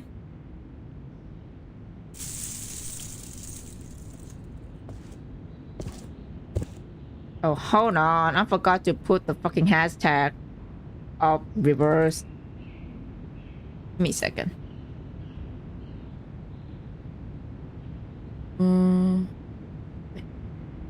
Okay. All set.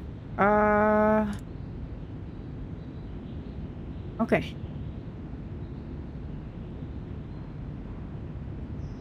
Okay, let's get back to it. With the sound of a creaking door and the slow patter of trudging footsteps, a young woman stepped inside. Beryl silently watched the very young woman. Her shoulders are soaked, darkening with rain. Your trip to Vienna was not especially pleasant, it seems.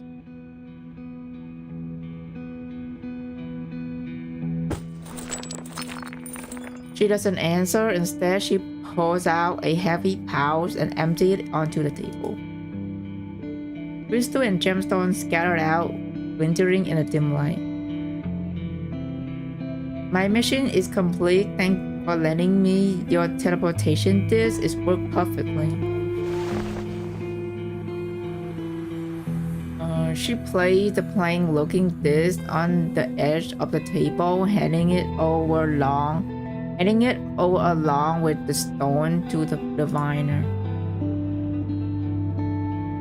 Strictly speaking, they aren't mine. The Foundation only lent them to me as part of our arrangement. Much like this house. A safe house is one of the few places shielded from the storm. The dark disc is capable of long-distance teleportation. The young gem hunter journey is now inseparable from the Foundation access. Keep it. You will still have need of it. And our next destination is? Her tone is businesslike as usual and devoid of any expectation. Adele, what did you see there? That must be an easy question for you, of all people, to answer. Only unusual things one sees in the world before the storm. You look disheartened. It's because you finally realize just how usual those things really are. Madame Boiniche. I'm going to rest. Being a gem hunter hasn't been quite as she expected. For all she gained, she feels even more conflicted. Pocket the disc, ending the conversation abruptly, leaving the glittering gems behind. The quiet of her room, she closed her eyes and recalled all that happened in Vienna.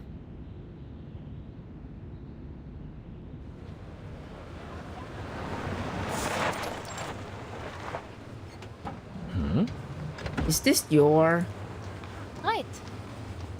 Yes, sir, ma'am, this is my car. Please get in. Most noble here still travel by carriers. Four-wheel automaton like her remain a rare fascination. And she's still doing taxi, like Uber. A man and his wife step inside, and the young driver politely adjusts the lady dress. The three of them sit still away from the outside world. Mrs. Muller had told us these exchanges were always in different places, but I have no idea we would be in a car. Did I expect the buyer to be a young lady like you? Her tone carried no hostility, only confusion. You may call me Brume. Mrs. Muller referred you to me, none? She brought me a jewel necklace last week. Gave her a fair price, one that matches its worth. Conducting business in the car make things easier for a busy client like yourself. Regardless whether your deals succeed, I can still take you to the afternoon opera free of charge. The woman held a flight in her hand. Her attire bear a theatrical embellishment. Peacock green blooming blends from her head. Okay. Just so, Mrs. Muller, never been cheated, my dear. Show her the necklace. Why we mention cheated? Cheating all of a sudden, right? Why this conversation going?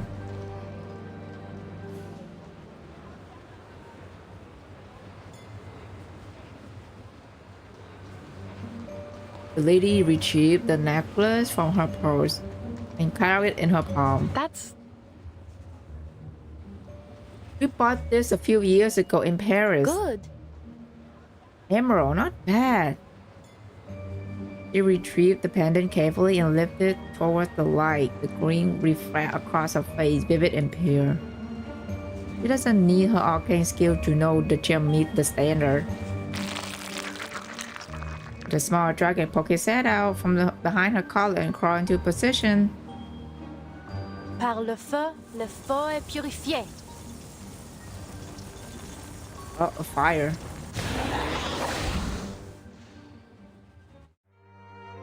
Oh shit. The crystalline gladness of the natural gem can never be replicated. Counterfeit hope, neither pure color nor true brilliance. The gem is genuine. The brilliances of the same color can merge seamlessly.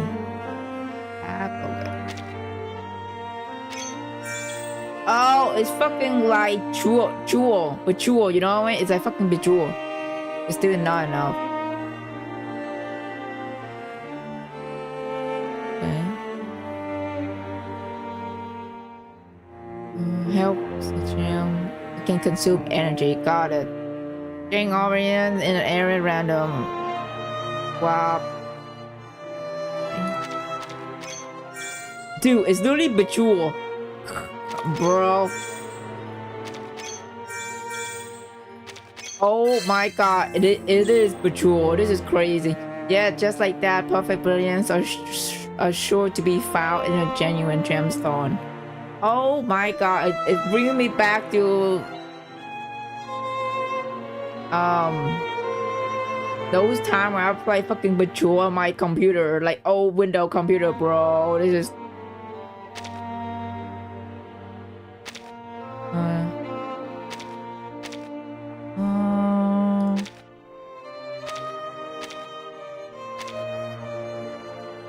random can be select on, but there's no like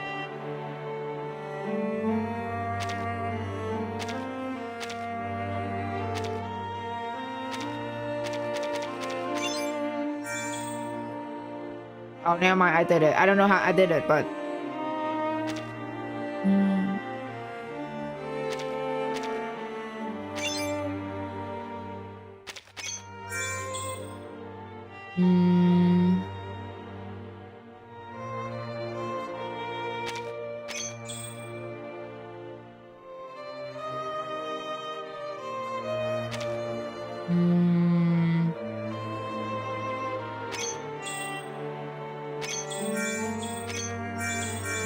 okay, I see it. Okay, I get it now. Okay.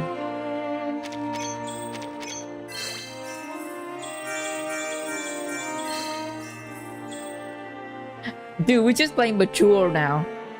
This is so crazy. This is so funny. Okay.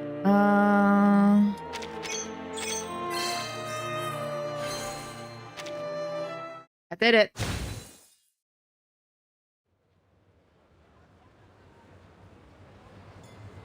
Oh. Flame flare wrapping the many emaciated emerald. As it fades, the little dragon let out a tiny burp. The gem in her palm remained untouched. Apologies for the fright. My associate here helped me authenticate gemstone. I'll take it. This one matches my requirement. I'll buy it. You're an arcanist? My family have used our flame to distinguish genuine stone from false for a century. The man ruffled a little at the claim, not fully convinced of her pedigree. Trevor let the topic drop with a turn of the wheel. I like the performance, but then Mrs. Muller assured us you could be trusted, and we have known her for 30 years. How much will you pay, and when will we receive the money? It's yours. Right now, sir. That's the convenience of operating out of my car. She opened the back of the seat and take out a thick stack of bill. Just like that? Isn't anything to sign? What? Not at all, but if you worry about the bill, we can make it stop at the bank. Dear? Enough, Anya. We don't have any time to spare. But... Dear heavens, but you go. Cover her face with the handkerchief and cry softly. Yeah, don't say that. Surfing is horrible. We are defending our nation pride. Come on. Dry your tear. Dry your tear. No one must hear you speak this way. Miss Brume. Rest assured, sir, everything that happened in this car remained private. Thank you. Just take her to the theater. We look forward to this performance for a long time. The vehicle started forward. Dear? Listen, Anya. I only need 2 pair of study boots. You keep the rest of the money. Go to show, attend dances, whatever you like. I know you enjoy them. Have Mrs. Muller or Valerie come accompany you. Listen. Till we win this thing, and I come back to you again. Alright, my dear, I'll listen to you. Her voice still trembling, weighed down by grief and hesitation. Dude. That just... starting so depressing already.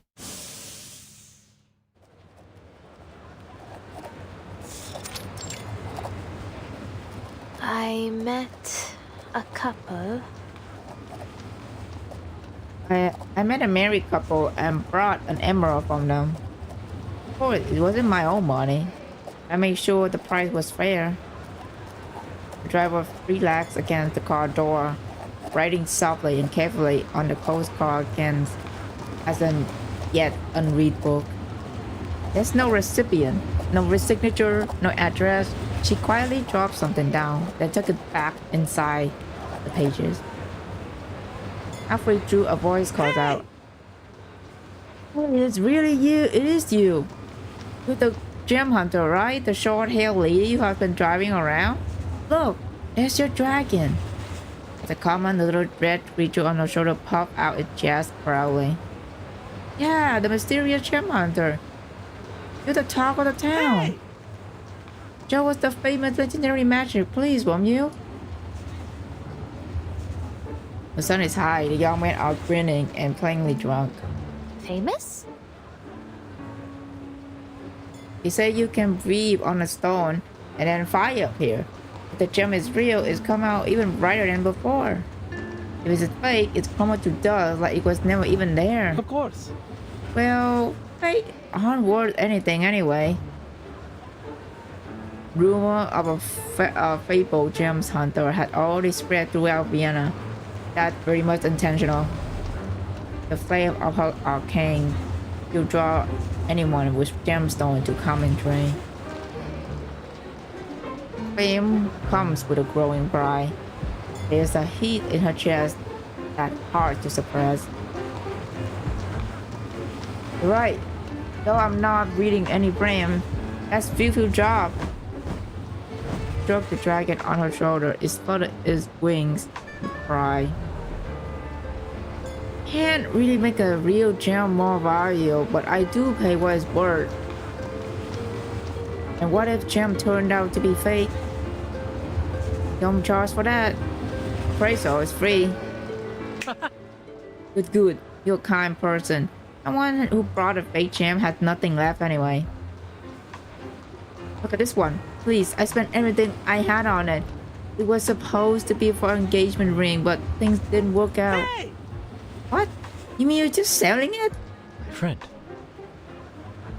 If there any words to wealth is in what you use this for now I'm going to use mine to buy some painting. Maybe publishing a book. Spending all your money on this? Looked at the stone, its color, and luster say anything already. Well? Let your little dragon put my gem to the test. I think perhaps you should keep it after all. Let it be a fond memory. You're not going to burn it? You really are a kind person. think right now you prefer it. I think right now you prefer I was swindler. No swindler. I'm just a fool. Spent everything I had on a fake gem. No love, no painting, and a book that will never be published. Hey, pull yourself together.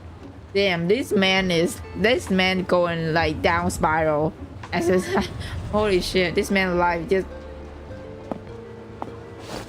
gone downhill. Young man gripped the gem, run to the railing, and leaps. Don't! She rushed to the railing. The nube flows below. He resurfaced laughing and he pulled along with the current. Good old Vienna! Do you, I finally understand the meaning of gemstone. Just happy to be alive. Though I can't say the same for the rat that stole my money. Uh-oh. Meaning of gemstone? Young man continued his bizarre scene for a while longer before eventually swimming ashore. He stands, dripping, the fake stone now gone from his hands. Tumble unseen to the water. Hope he's alright. No, that man is not alright. He's clearly in his he's not alright. He is losing it. His friends go to meet him on shore. Two of them sing as they stagger away. Gem Hunter leans against the railing, looking down at the glittering river. She has seen days like this in other places and lived through them. A small smile creeped onto her face without thinking. Interrupting by a familiar ring, a message from her employer in Paris. Adele. Ah, Mama Piro!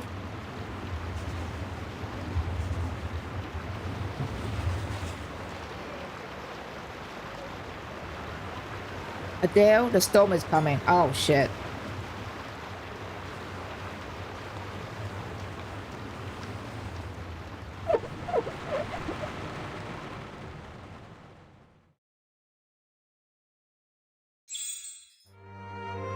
Hey. Stay tuned, blame God.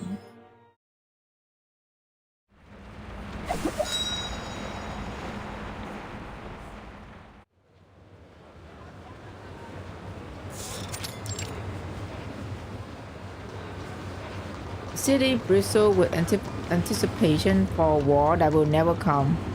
The storm is set to arrive in just 3 days. Parrot and balls follow one after another. Poetry and call to arms echo together. The young gathers every night. New publication appears daily. The air is so alive, it's bordered on absurdity. You are? Are you the one who buys gemstone? Right. Yes, madam, you may call me Brume. Please get in first. I've never ridden in something like this. Is it safe? Completely. But if you worry, I can leave it off. Oh. Oh, alright. She lifts herself into the passenger seat nervously.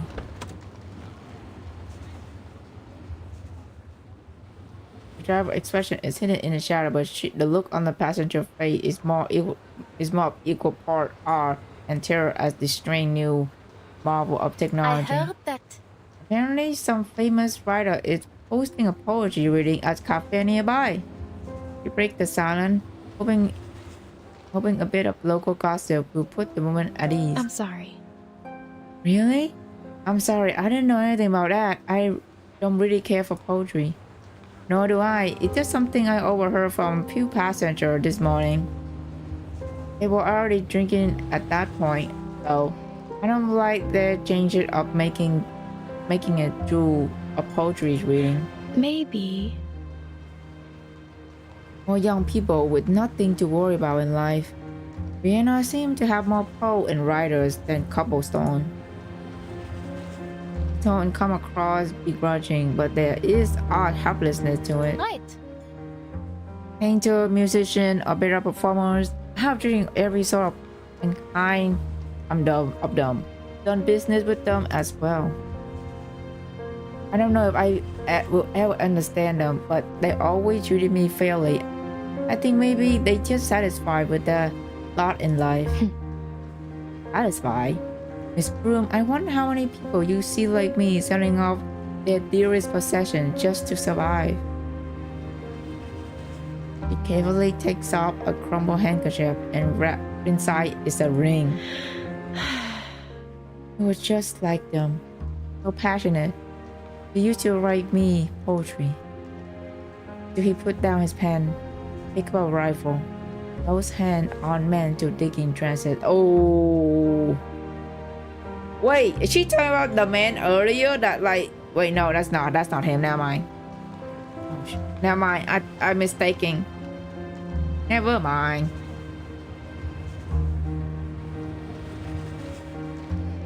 When he enlisted, it almost seemed he was happier than our wedding. It had only been a week. 3 days ago, they told me he was dead. There was an outbreak in the camp. Oh. Yeah, I let him talk to me and do that wedding. I was so naive. Now I left to divide a meager widow tension between myself and his family, with bread and meat nearly as dear as gold. Please, the ring, how much is it worth? I was hoping to place some flower on his grave. What if? Passionate, stupid man that he was, my heart was buried right along with him.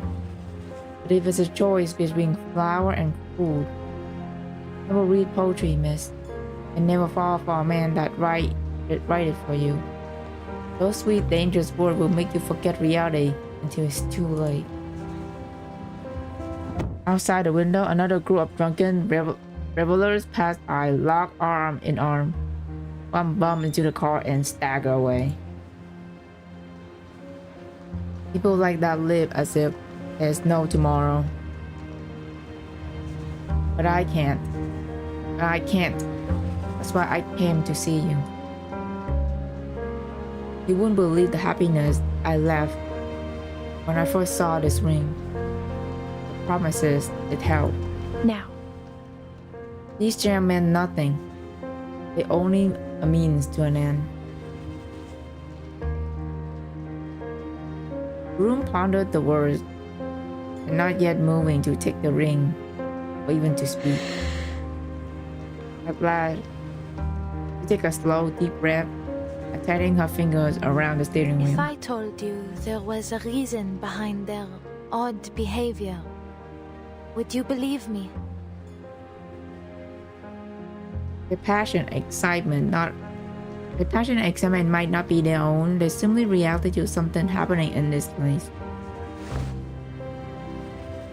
The woman looked out the window with pensive, wistful stare. When you say that, I actually feel a bit relieved. I was born and raised here, but I have never seen anything like this.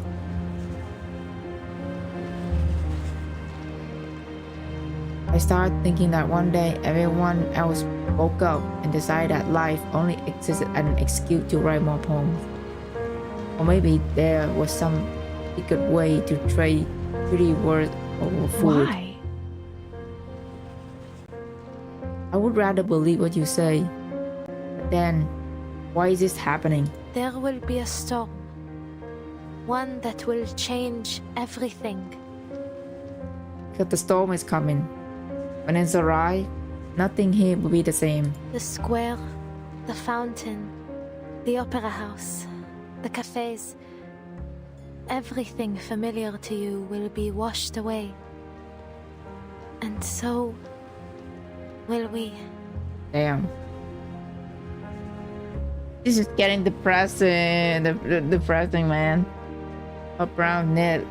Is she hearing something impossible? She tried to understand.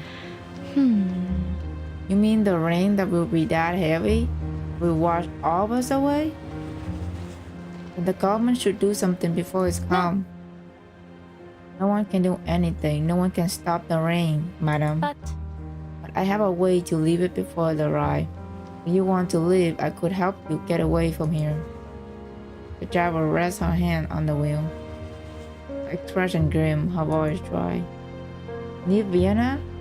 Go where? Packing and saying goodbye to my neighbor would take me half a day. None of that matter. The only thing I can offer is the way to stay alive.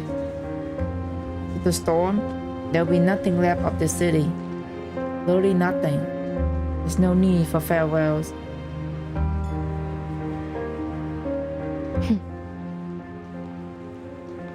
Maybe you want those poetry people.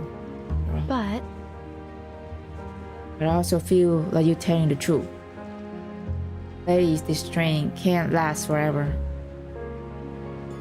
He falls silent. Now it's her turn to think. Top rain begins outside, pattering lightly overhead. After a long while, you speak again. I'm sorry. I'm sorry, but I have to go back. My family needs me. Thank you. You say there's still a little time. I think I'll go out and buy some good meat and make them a proper dinner. They were right. One day, you'll live as if there were no tomorrow. You should have known. This ring. It's genuine. Par le feu est purifié. Oh, we to have more Bichur mini game. More Bichur.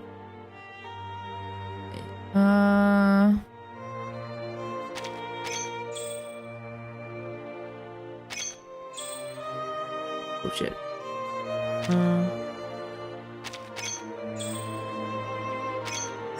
Okay. Okay. Okay. I got hand to it. Okay.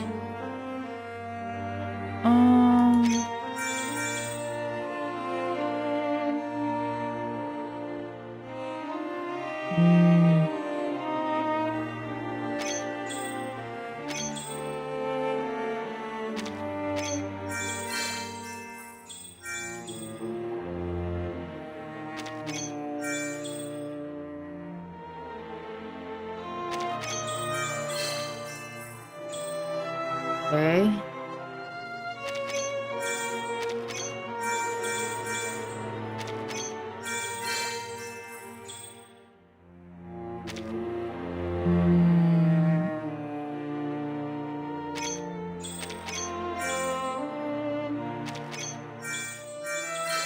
Oh my god. Oh dude, this it's literally Bajor.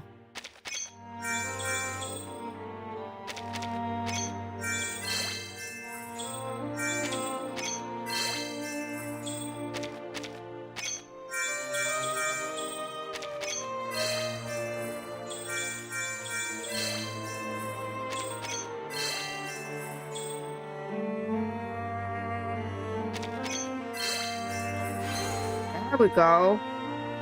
All 10 of them.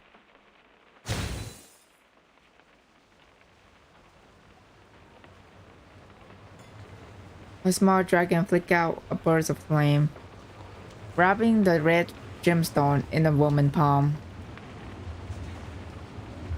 When the flame fades, the gemstone remains untouched. Close her hand around the handkerchief, holding the ring tightly. At least. Didn't trick me. Knew he wouldn't. Even if I'm going to die tomorrow, I die a little happier knowing for sure. Thank you. Thank you. I'm glad you don't have to stay here. Goodbye. The door opened. Passenger stepped out into the rain, shrouded in mist.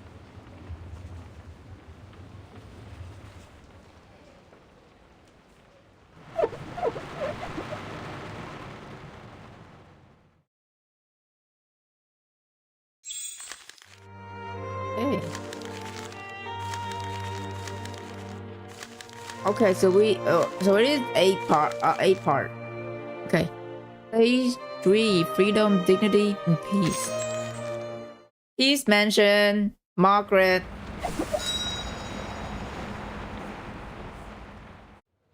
Margaret from PTN mentioned.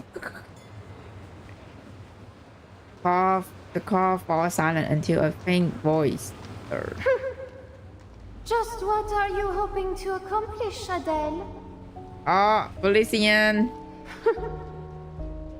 Playing Savior yet again. How amusing. Another soul living inside Brume body, too weak to stay at the surface for long. You might only have a single moment, but she never wanted to waste opportunity to sneer. I know I can't save everyone. I'm not trying to, but I can't let anyone die without trying, no? Oh, please. Please, monsieur, you neither the grace nor skill, neither the grace nor skill to disguise your intention. I've been silent, not dead. Do you really want to pretend you haven't been enjoying yourself here? Driving around in this contraption, living out a long forsaken dream. I feel like the smile on your face every time you hear them calling you a gems hunter. Life is good here. I dare say superior to your beautiful life in Paris. Be happy, not sickeningly satisfied. You keep living like this forever if you could. Her brow tightened. She lowered her face in a dark grimace. I don't think this place is at all superior to Paris. No, don't deny it. Nowhere else could ever compare to your precious Paris. The storm is coming, and this place will be destroyed all the same. Freedom never lasts long, does it? Look at those postcards you wrote. You are drunk on that freedom as any of those sappy poet and love-lorn soldier.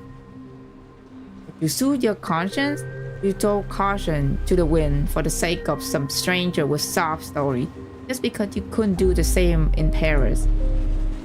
Adele, Sherry, don't you feel the slightest bit of shame to pretend as if one light might cover your sins? My lord, the storm will come, yes, but so long as if not today. You are quite satisfied to revel in its shadow. Lucian, you're being too loud. I wasn't thinking about all of that. I only... You idiot! The soul voice spiked. Harry wasn't enough to teach you? Use your head, Adele. Even as the storm washed away all of Paris, the entire world, your life was never truly in danger. Yet now, you're content to live as that woman's lackey, you weak-willed thing you. Tell me, how are you any different from those oblivious fools talking about here? Admit it. In your heart, you are relieved it was Celia who died in Paris. Enough. The driver's face freezed like a ice over still water, her voice booming in empty car. You! The soul sputtered quickly, having expended most of her energy. None. Not once have I felt anything like relief about Celia's death. How could I ever? She was my best friend. The storm, it caused all this. Adele. Adele, whether you've accepted or not, this is the world as it is. So voice dropped low, dripping with condensation.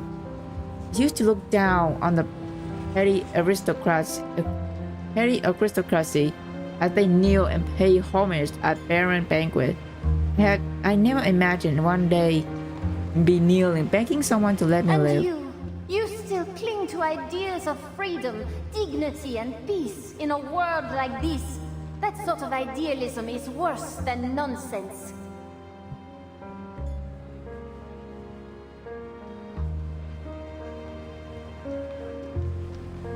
Honestly, Adele, you should have believed Beryl. She will never protect you. Oh, and then what? Shall we join Madame Vindicte? I certainly wouldn't object. If it weren't for them, Celia might still be alive.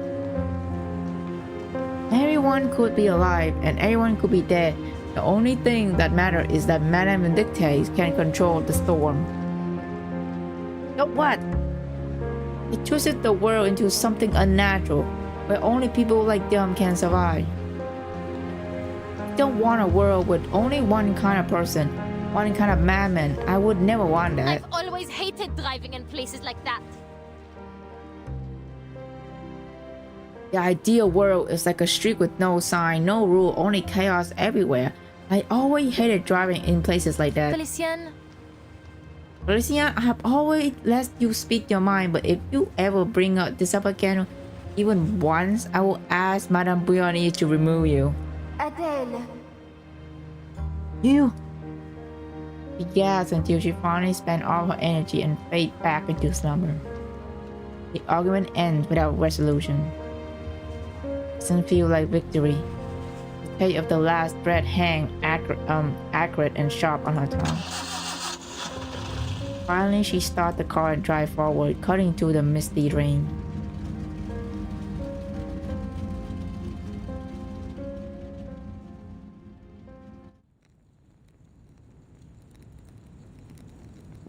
Another night passes and her mood does not improve. After leaving Paris, she has become a true gem hunter, chasing glittering stone and bringing them back to Madame Bouillon to serve as medium for divination.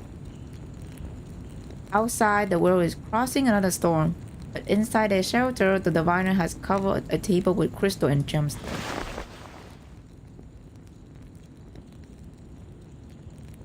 Pale hands place them one by one, marking them with intricate and familiar sigils. Brume sits across from her, sleepless eyes drooping from each pass, unable to make sense of what she sees. Madame Boiniche. Are you preparing a reading? Shh. The ring does not last long. Be patient, Adele. Her pale eyes reflect on the gemstone glow. She speaks softly, unmoved by the event unfolding and refolding outside. Adele is quiet as she watches the ritual, her eyes catching on the glimmering gems as they cling against one another.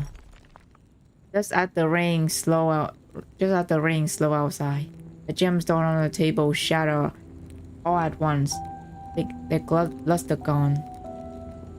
Did the ritual fail? It was different from your usual readings.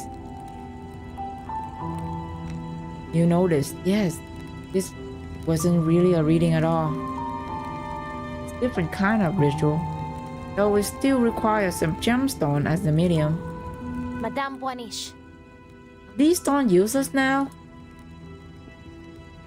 As far as ritual go, yes, they cannot be used again. Do you find that regrettable? No. After all, you must have wanted me to purchase them for a reason. Well, perhaps a little. These gemstones, they have their worth and their story. You said it was a typical reading. What was this ritual for? Is it something to do with the truth of the storm? Her eyes sharpened, the days of fatigue disappeared. She stood up without realizing, her voice edged with hope and urgency. You believe that by giving me the gemstones, you will learn the truth about this storm. Is that it, Adele? Yeah. Judging from your tone, it won't be that simple. The time in Vienna has made you more eager. That is a good sign. Good sign? Maybe. Felician nearly tore me apart over it. So is silent. He has sunk into a deep sleep. No one in Vienna knows anything about taverniers. Everything in Paris truly was erased by the storm. It's odd that I would only realize how proud I was of that name after it's gone. A long finger turns over the shattered crystal pieces, her gaze dimming. Even if I was only a driver, I was not an ordinary one. I had a story to tell. Those days are long gone, and I realized it too late. Adele. Adele, truth cannot be bought or traded. It reveals itself only along the way. You have already set foot on the path.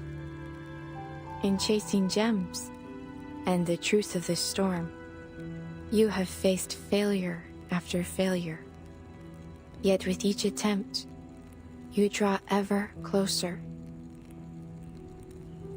You mean I will find the answer myself?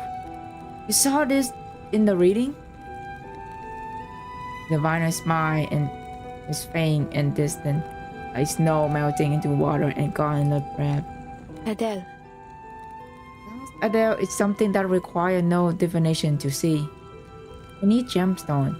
You seek them. That is all. What happened along the way is your path to follow alone.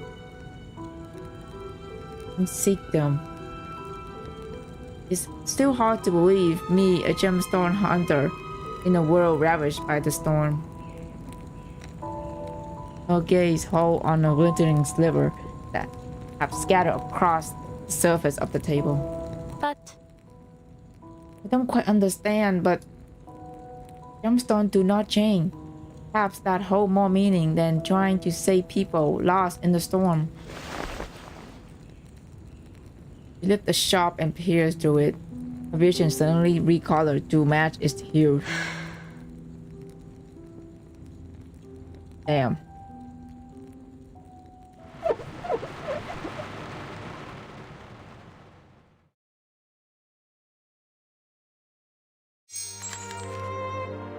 What for? A business opportunity.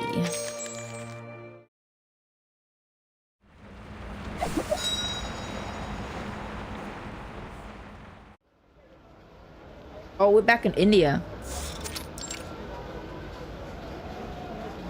Busy street dedicated to buying and selling a precious gem. Panoply of merchants and customers of every complexion and style mingle together. Sunglasses lift and lower again and again, just to cast the gemstones shine more clearly.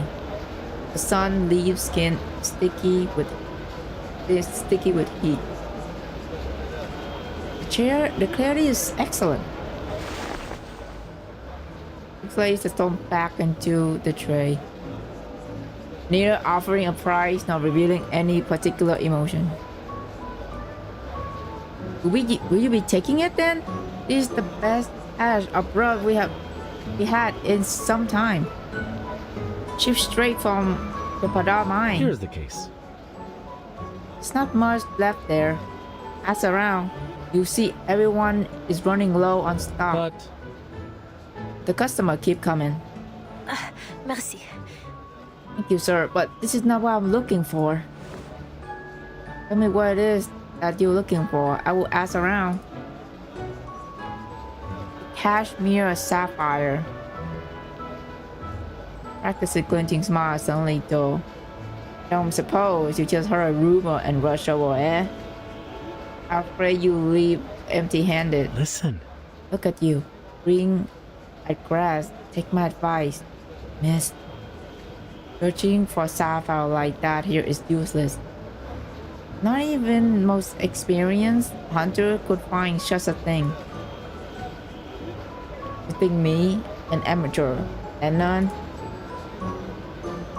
Let's not put it that way. It's only that you're searching for a rarest of stone. To come all this way and leave empty-handed would be worse, I think. Unless you have no choice, I advise you to lower your expectation. Damn. No.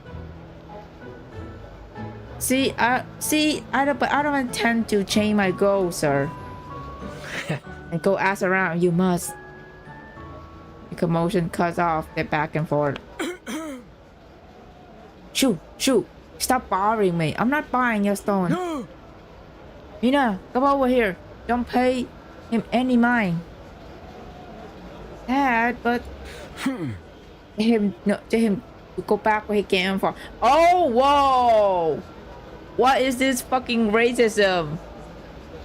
Hello? That's insane. It's out of nowhere. Holy shit. Oh my god. It was so out of nowhere. What the F? Telling him to go back to where he came from. Trying to trick me with these obvious fakes. 1 minute. I will give you 1 minute to clear off and leave me to my business, or else I will lay hands on you. A dark-skinned boy is shoved out into the street, kicking up dust. He springs up, touching a stone, and stubbornly leaps towards the counter. Hey! It's real. It's a good stone. Calm down. Hey, calm down.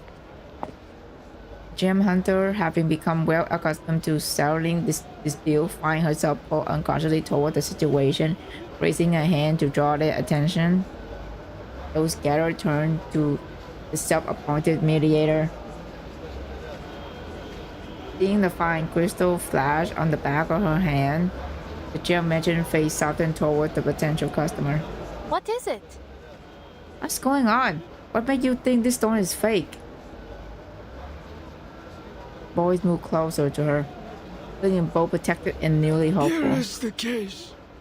Miss, you don't know this boy. He likely stole his father's truck to come here. It wouldn't be the first time. I'll tell you that. It's just a minor hand. He never bring anything good. All the stone of any real quality don't make it past their horseman. So...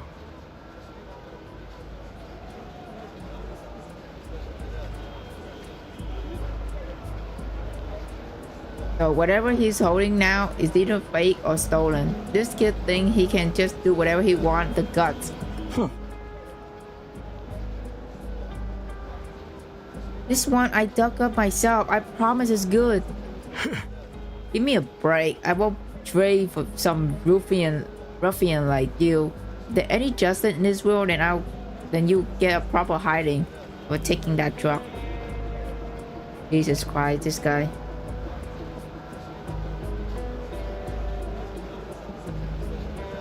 He waved his hand like shooing flies, showing no pity. Dad, why not at least look at the stone he brought? Maybe he's telling the truth. Mina, with people like him, kindness get you nowhere. If you get tangled up with that little thief today, you put a business with the mine in jeopardy. I see. Still, I think we'll be alright just to take a look. Small rough hands placed a simply cut, unheated stone into a palm. It had real weight onto it. Par le feu est purifié. Here we go, bejewel time.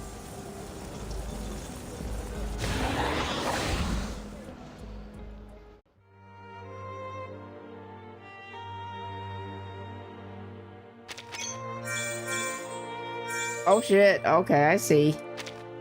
I see.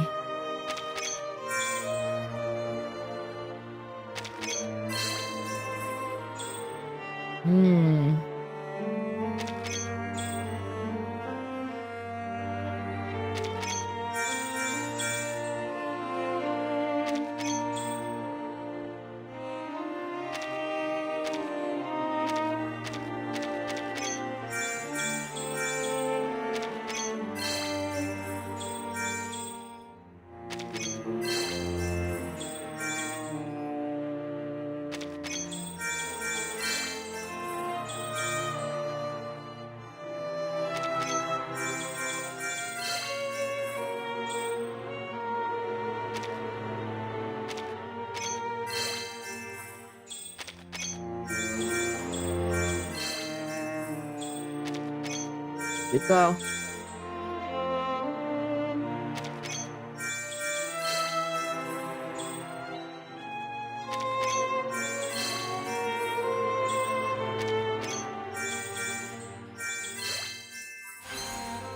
Bam.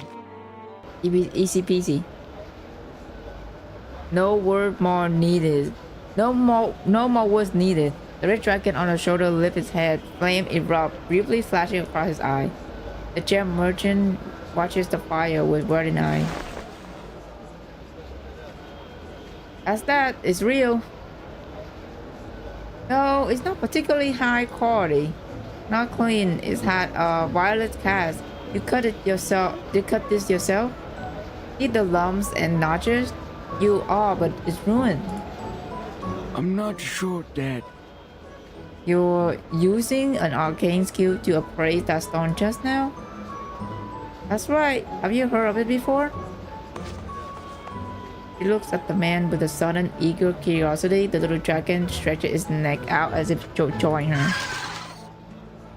You are you a chevalier? Chevalier? The famed French gem hunting family. That arcane skill of yours is unmistakable. Oh, but he pronounced her name wrong. He looks away. The red dragon wing proves only lacking spirit. You're mistaken. The techniques only look familiar. He places the stone back into the boy's hand, his expression dim with disappointment. What's your name? Patel? Alright, Patel, name your price. That stone, how much do you want for it? Give a number, it isn't but steady. Deal. Your price, I'll take it. Even so. Miss, there's no need to show charity to no good ruffian like him. Even if the stone is real, you don't know where it came from. With the gem you after, I will be able to find it, I assure you. Is that so? And you? I'm looking for a cashmere sapphire. Oh, shit. Miss, are you sure? I'll be honest, most of the mine around here don't produce sapphire anymore. No. Few that are circling around openly or invariably faked. But and again, I see you can appraise them yourself. That's your advantage. At least you won't be cheated. The gem hunter showed no reaction to the merchant flattery. Well, these genuine sapphire aren't in open circulation, but they can still be found somewhere. As perceptive as the little dragon, it seemed. The old sapphire mines are near the border, the same area this brass linked out from. He nodded toward Patel, still clutching his jackstone with pride. Here is the case. You won't be safe out there. You pass through dense rainforest, places where all manners of smugglers and criminals gather, and the miners themselves aren't the friendliest either. But other gems hunters have gone to visit these mines before, not? Yes. Well, yes, but they have team and backers behind them. You came alone, it seemed, aside from your pet. As much is true. And I beg you, please stay here where it's safe. I have contact in the miners. If you want to work together. What do you just say? The sapphire mine are nearly exhausted and the other hunters are waiting at the gate. If I stay here, I'll never have a chance. You want someone who can appraise stone? Fine. After all, you give me a useful information. Merchant expression hardened. Miss, I don't want to sound harsh, but going to the mine alone is as good as death sentence. He scanned her face, hoping to see some sign of struggle, some hint of fear or unease, or anything. Her expression is calm, almost serene. Sincerely thinking of your safety. If you stay here, why enough time and money in your appraisal ability? I don't have that much time. Kid, come here. Boy's really young man approached and Brume his eyes. Is this the first gem you've sold? Yes. I would be honored. I'll pay you your price and something extra for the effort. You must take me to your mine. Oh shit. We're gonna find that cashmere sapphire, huh?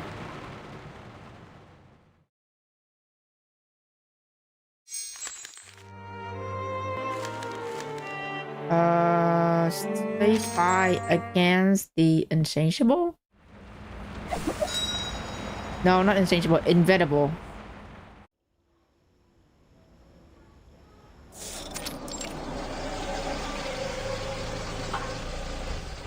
Hey, at the sunset, the eager crowd as one filled with the streak began to shrink away into the night. You got some gut driving into Delhi alone. She loads the supply into her car and passed the roof. Take my own car. When we said tomorrow, you leave. Got it. He's quiet but seemed to be in good spirit as he helped load up the supplies. Mina furrows her brow as she watched them. She makes an odd pair with Patel. Despite being the same age, they look years apart. Sister. Oh, you can just call me Brume. Hi, Adele. I'm sorry. Adele, I'm sorry about my father. No.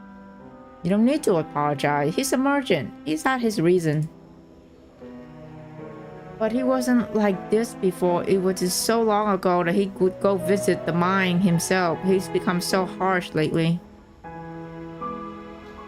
And the people in the mine weren't always like this either. They didn't always treat Patel this way.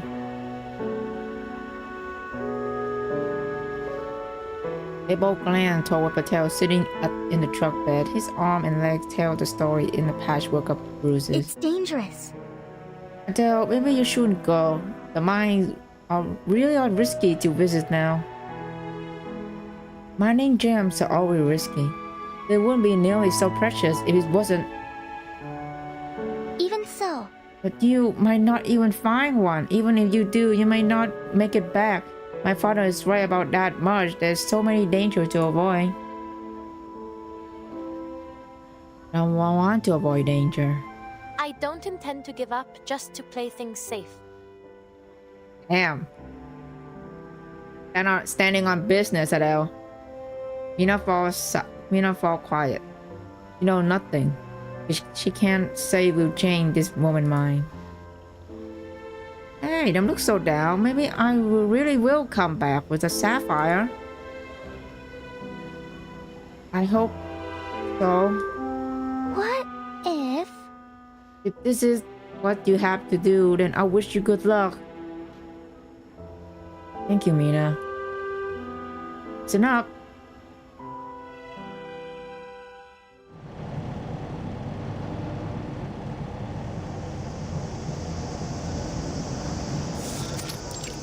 Mining area. It is always heavier just before the rain arrives, made worse by the stagnant air near the mine entrance. Sluggish, humid air blurs the line between swimming and walking. Shouting and hammering echo across the site. Even the threat of downpour doesn't stop their relentless pursuit. Lucky enough, I suppose. With Patel leading, they reached their mine without incident. There. He pointed to the entrance where small frame workers wearing headlamps are preparing to descend. A few older men look on. Patel's quickening his pace towards them. As he approaches, one of the men looks up and giving him a stony glare.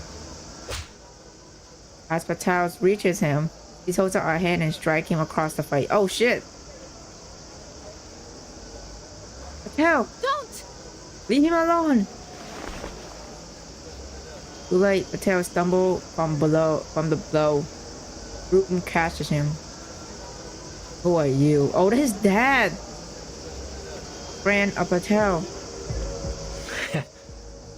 Huh. Friend. His stone facade doesn't crack, even as he withdraw his hand. Patel, get back to work now.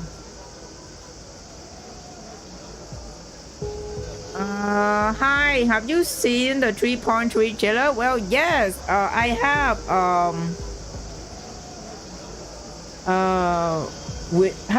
do you say your name? Inaba? Yes, I seen the new trailer. I'm very excited. I'm very excited when it's come out next month.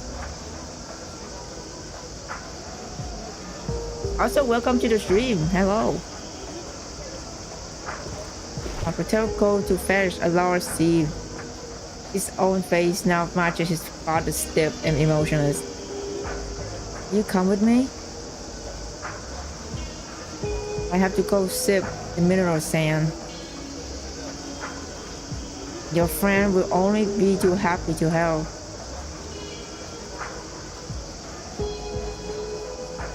A smile breaks through the facade, but his left cheek is starting to swell and redden.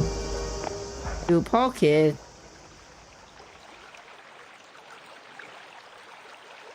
Water source muddy and tainted from washing away the rubbish earth. A line of people stand along its bank, breaking up ore. High and thin old man playing out a cacophony of hammers. You did well. Doesn't look like your first time. Words come out awkward, as if he isn't used to saying anything at all. At the water edge, they lowered the sieve into the pool, taking to wash away the mud, and sick through the stone revealed in the bottom. Is that so, Master Patel? Maybe it's because I pick up some theory while learning to appraise the gemstone. Theory? Knowledge. Method. Oh. Oh, like my brother. He was always interested in learning. Even knew how to write. You have a brother? Dead from heart stroke. Oh, the heat stroke. Oh, that's the worst way to die. Oh, man. Dead from heat stroke. He just collapsed one day. I'm sorry. Sorry, Patel. Everyone here has lost a brother. My uncle was buried in these mines. Gem Hunter lowered her head, hands in the sun-warm water, feeling the mud gripping her fingers. You didn't want to come back, did you? I want my own money. His voice dropped, almost swallowed by the blabbing water and a rhythmic hammering, but she hears it. When I found that stone, I hid it in my mouth. So? It was mine. If you gotten a good price, you would have come back. After a long moment, he nodded. My brother did the same. He was good at finding stones, good at hiding them too. Good at staying away. He's always come back in the end.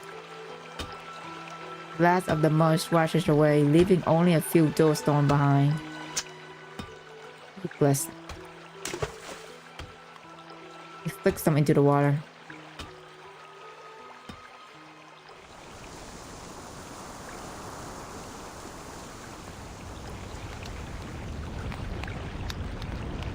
Workday passes quickly. Sunset falls and a cool night wind rises. We didn't come away empty-handed, but the efforts far outweighing the gain. The firecracker closed still damn. The gem hunter eat a little of the food she brought. They will sleep on the ground tonight. Adele, you are filthy as the peasant. Familiar voice ring out. Oh my god, Felician. It's not so bad. Of course, Felician. This is the part of the job. But I am not like you at all, peasant. You do realize that I'm a part of you now. Why must I be forced to wallow in mud like some barnyard creature? I expected to revel in all of this, but have a heart. Felician, I'm not wallowing in mud, and you being loud enough to give me a headache. Here, let me wake you off. You wipe the mug from the crystal, suppressing an eye roll. This is what you get for playing with mud all afternoon. Why must I suffer like this? Sorry. Sorry, but I can't exactly take you off. Bro, this is... Felicia just... You're freaking stuck with her. Oh man, I love these two bad banter so much. Aren't you here for Sapphire? What's the point of shifting to this dirt? Please, oh please, do not tell me you're enjoying this too. I haven't forgotten what I'm here for.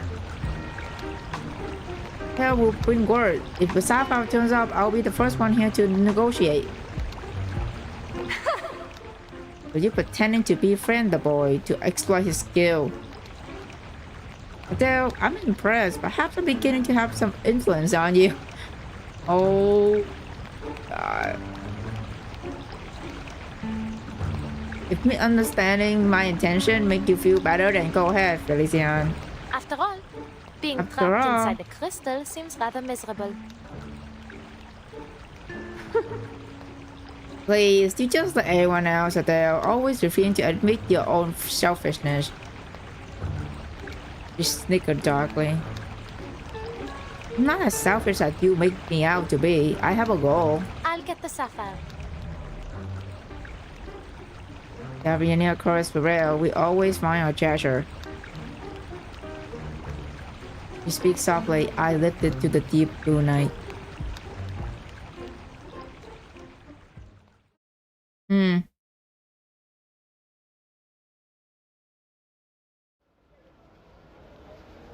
At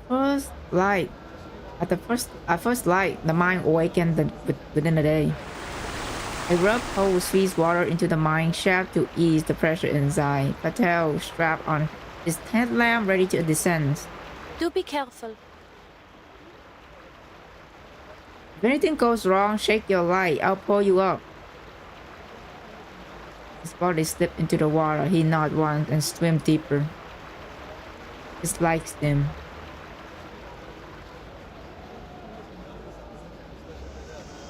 By noon, Patel had surfaced only to bring up tray after tray of heavy mineral sand. His hands are wrinkled and pale from the water. You need to take a break. I'm fine. Just one more. His wet hand lifted the seas high, passing it to Brume at the mouth of the tunnel. I'll be right back. His voice faded, swallowed by rushing water. You've been down there too long. Uh-oh. Thing wrong. Sudden snap. At first it was Steve imagined, and she realized it is the support frame collapsing. Oh shit. In an instant, Earth floats the shaft. The light blinks out. Oh no. Patel. Mines collapse! Miners began to shouting over each other as they rushed toward the site of the collapse. Oh no. Oh my god.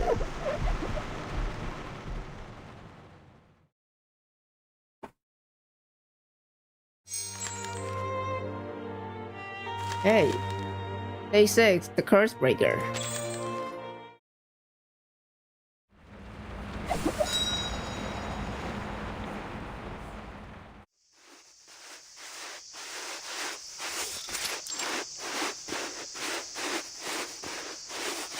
Sibling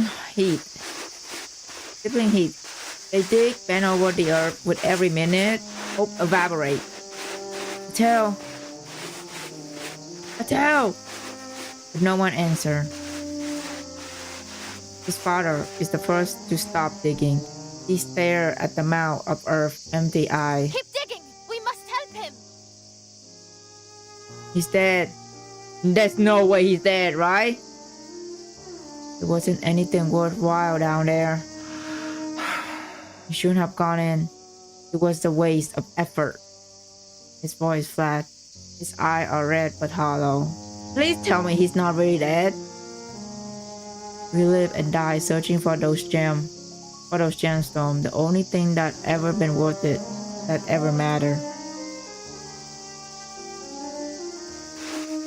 Brume keeps digging, ignoring the old man's dejected words. Sweat run down her face, falling to the mug.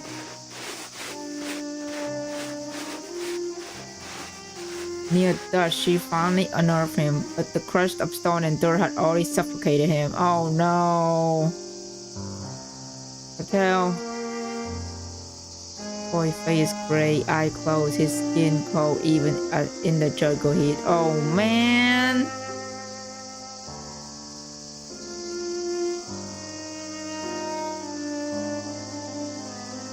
He tried to escape this fate. But... Dude, Paul Patel. Okay, drifted over the mining camp. Another entrance. Workers already gathering, starting their next shift. Dude, the fact that they continue to work after someone dies is insane.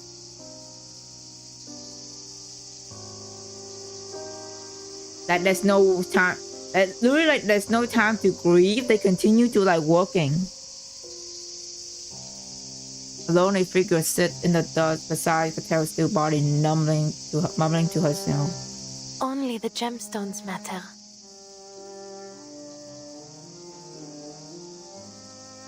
Only gemstone? Carry Patel's body to a place far from the shaft, far from the camp as she can manage. Cover him in the mound dug by hand. Her entire body ached with effort, but still, she forced herself to prod up a few branches to mark his grave. Goodbye. Goodbye, Patel. She whispered.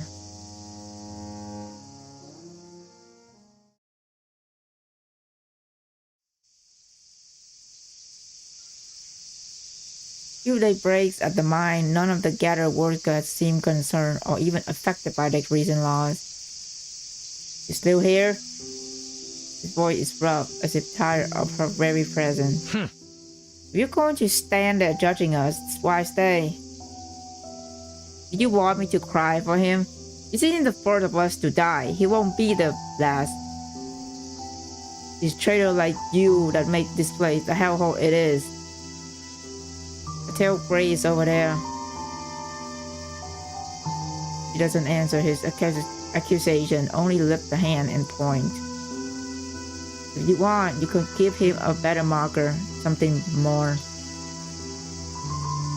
It's not worth it. We may need to dig there someday.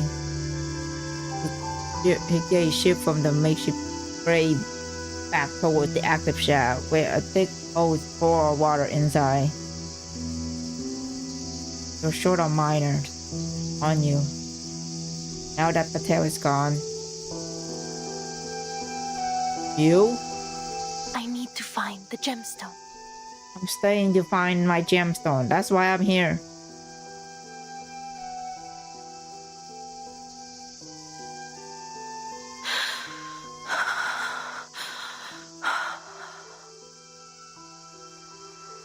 The rush of water roars in her ears. Even the heat, the water in the shaft feels cold. She reaches beneath the surface, feeling for the weight of a stone hidden in the sand. She takes a deep breath and plunges her head under.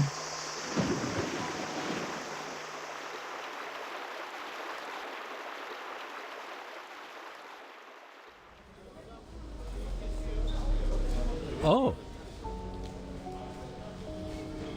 Oh shit. Oh, is that the taverner? Yes. Quite right. The famous gem hunting family. She donated the large gem we have tonight. So young, living with so much wealth already. But... No, I heard Tavernier family is cursed. Inevitably, once they set out on their journey, they will find something, but it will cost them their lives. Even sooner they find something of true value, they'll follow close behind. I do wonder about the Tavernier in particular. The lady hid a smile behind her hand, and her diamond rings glittering. Yeah, don't speak like that. This one is different. She's always known about the curse.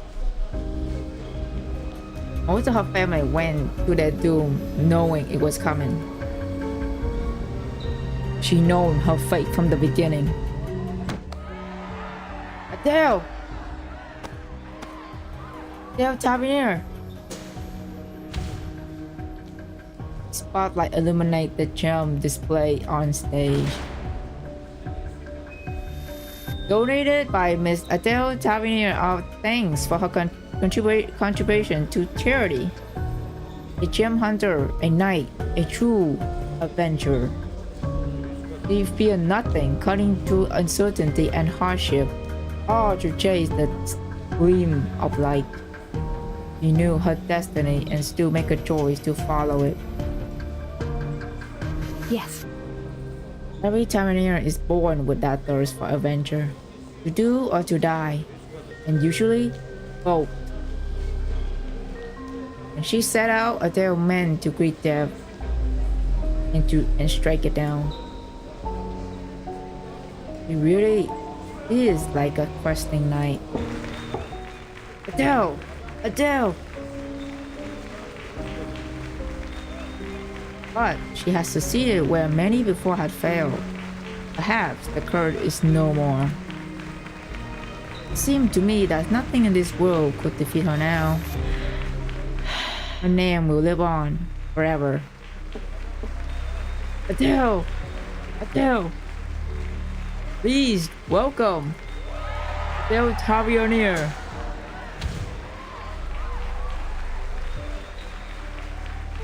Light glared down on her, and the gemstone bright as an engulfing flame. Miss Adele, please tell everyone here how do you use one gemstone to change your fate, to change the world? Change? Change the world with the gemstone? Beautifully say. Yeah, oh, this is like a nightmare, bro. Applause erupts, stunned and overwhelmed. I fixed on her as though witnessing a miracle. No.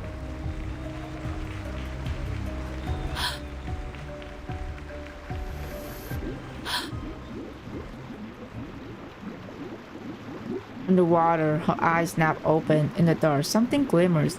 Her hand closed around a short stone. Oh, is it the cashmere? The cashmere sapphire?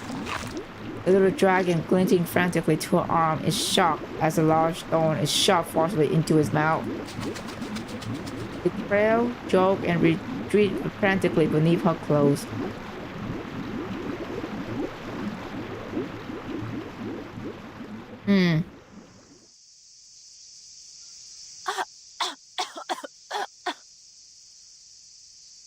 Can't keep going like this.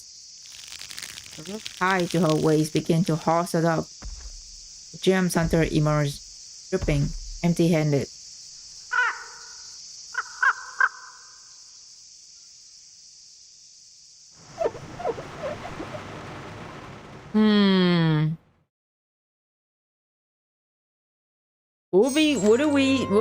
I would be surprised if like the gem is actually like in the fucking dragon, like for real.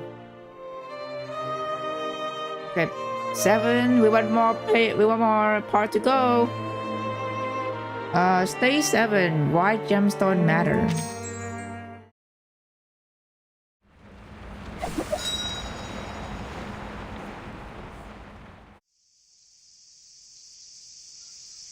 Huh? Find anything? His tone is dismissive, but he holds his stare, sharp and unblinking. No, just saying. You can try your luck if you like. Maybe you'll get something. You were right. There's nothing down there worth it.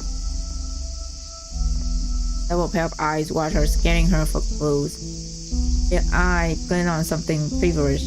The gem hunter knows that look well. You found something, otherwise you wouldn't have come up. I'm afraid you'll be disappointed. Sorry to disappoint, but it's like you say, the mind is a buzz. It's cold down there, not worth my time. Oh, you already found what you were looking for. You don't believe me? Spread her hand. Do you interrogate all your minor like this? Little wonder it's so miserable here. Trust me if you like, but remember, I'm a customer, not a worker. Their father watches her for a long time. His expression is like a snake waiting to strike. What are you thinking? How sad. I'm thinking none of you are right in the head. Damn. No, I'm thinking none of you are right in the head.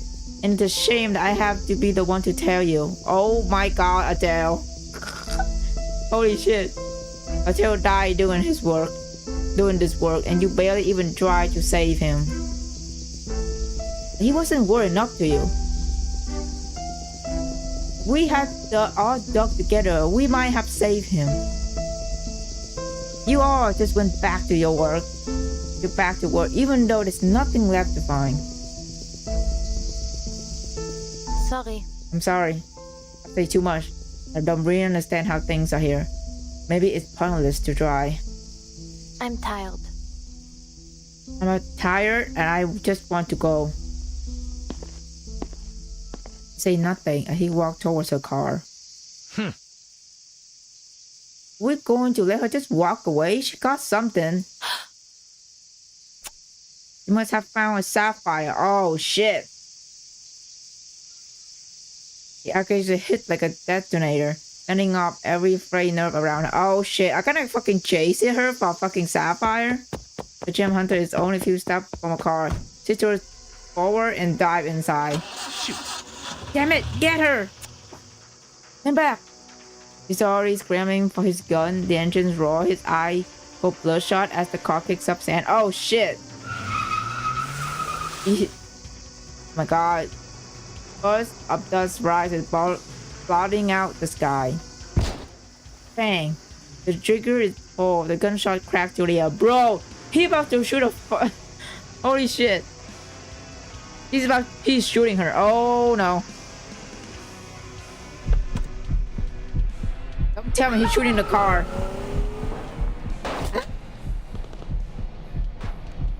The vehicle drove as a scream filled the cabin.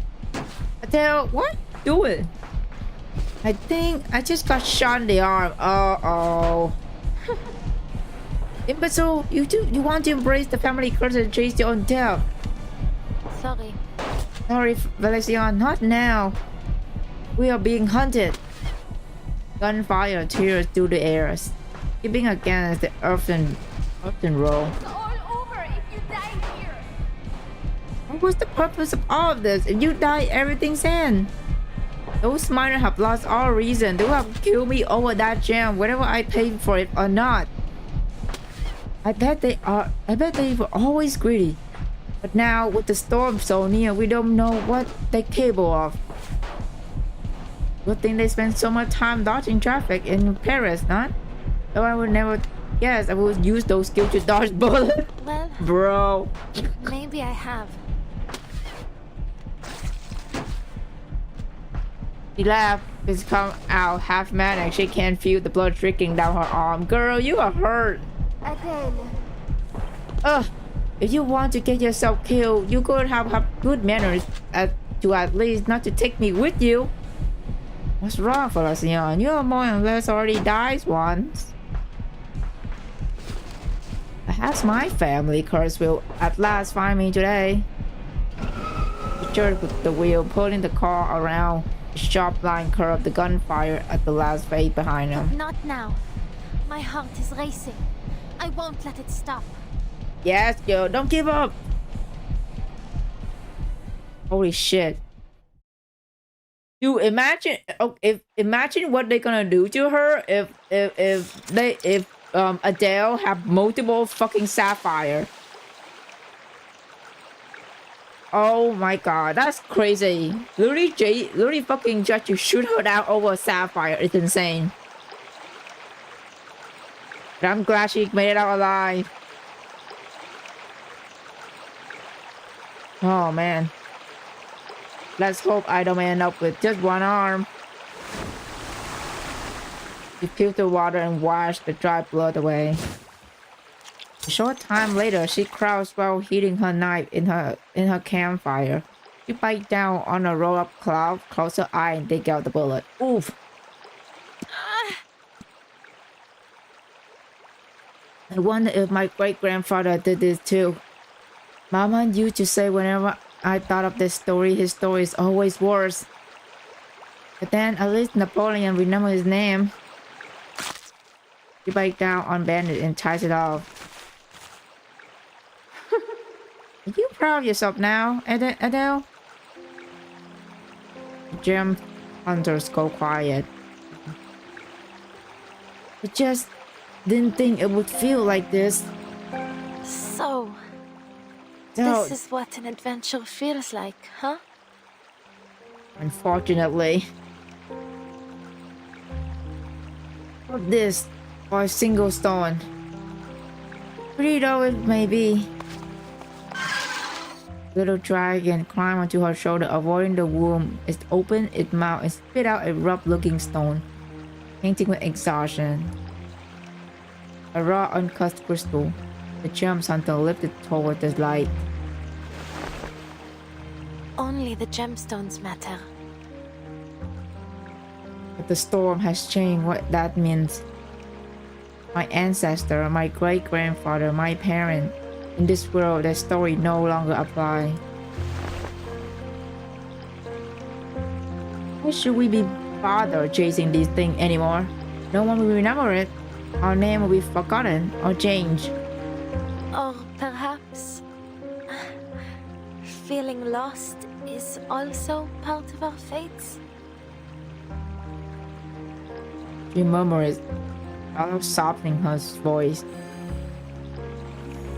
The apocalypse gleams. Someone bound to fake sent a message. Adele.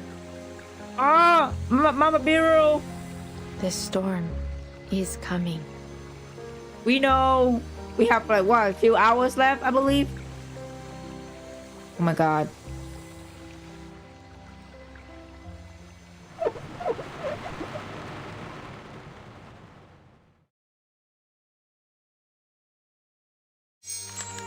Oh heck yeah, last part, let's go. Phase 8, another world forsaken.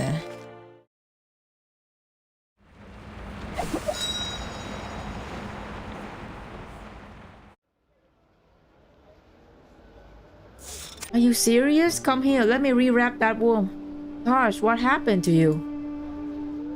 You must have found what you wanted. Where else you be here? Gem merchant leans in and eyes her from behind the counter. He holds his question in casual tone, but there is an unusual fervor beneath it. Dad? Nina's face twists, obviously uncomfortable with his attitude. Gem hunter gives him a slight nod, unsteady but confident despite her ordeal. You're not wrong. But I pay a steep price for it. To be frank, I never expected to see you again. Figure you were dead, either outside the mine or on the road there. What if... Did you let me take a look? If you intend to sell it. I'm not in need for a buyer, monsieur. If that's what you're driving after. Adele, he's just curious. Right, Dad? She turned to her father with a pleading expression, hoping he would answer with dignity. Yes. Yes, I just want to see it was worth it all the effort. I'll bet it shines like a sunset sea. It's haven't cut nor treated, so it isn't much to look at, but you already know that. Merci. I think it's best I take my leave. Thank you, Mina. Mina had just finishing wrapping her arm in clean white gauze. She wins with pain as it is tightened. Mina's father watched them both. His expression seemed to grow darker with every passing second. What he's trying to do. Adele! The girl runs up, panic with concern written all over her face. Where are you going? Where are you going to go now? I suppose I just mean maybe I could write to you. Dad had been acting stranger each day, and it seemed like he's the only one. I'm sorry.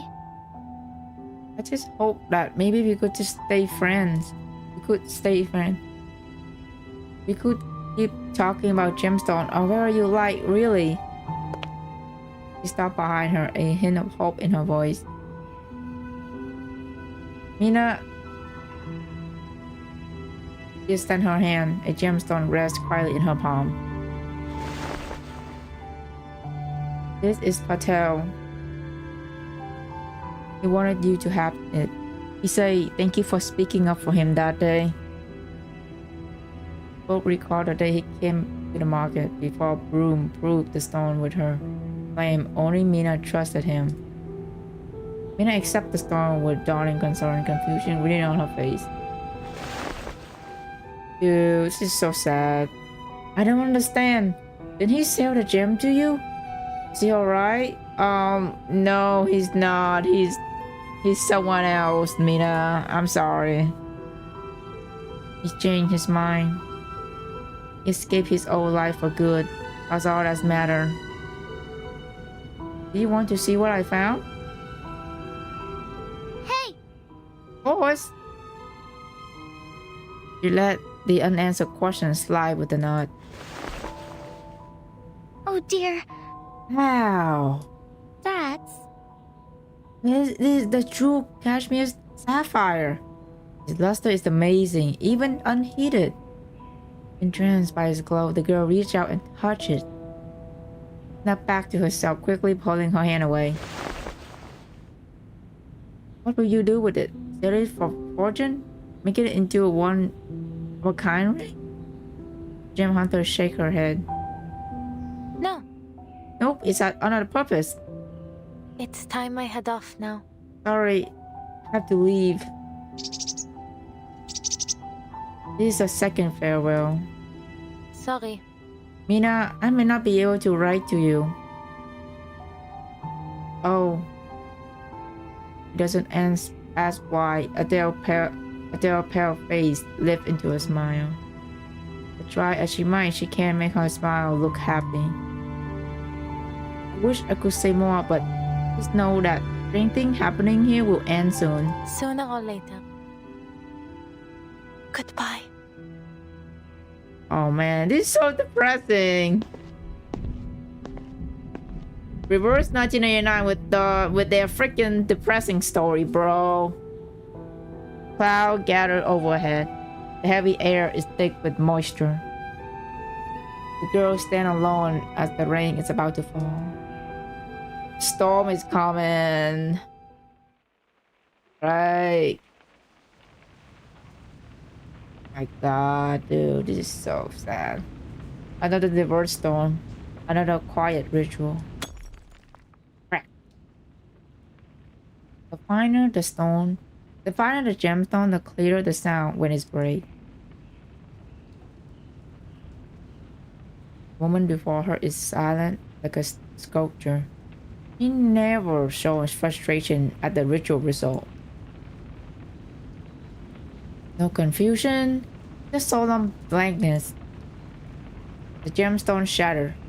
After a long pause, Brume walks out the door of the shelter.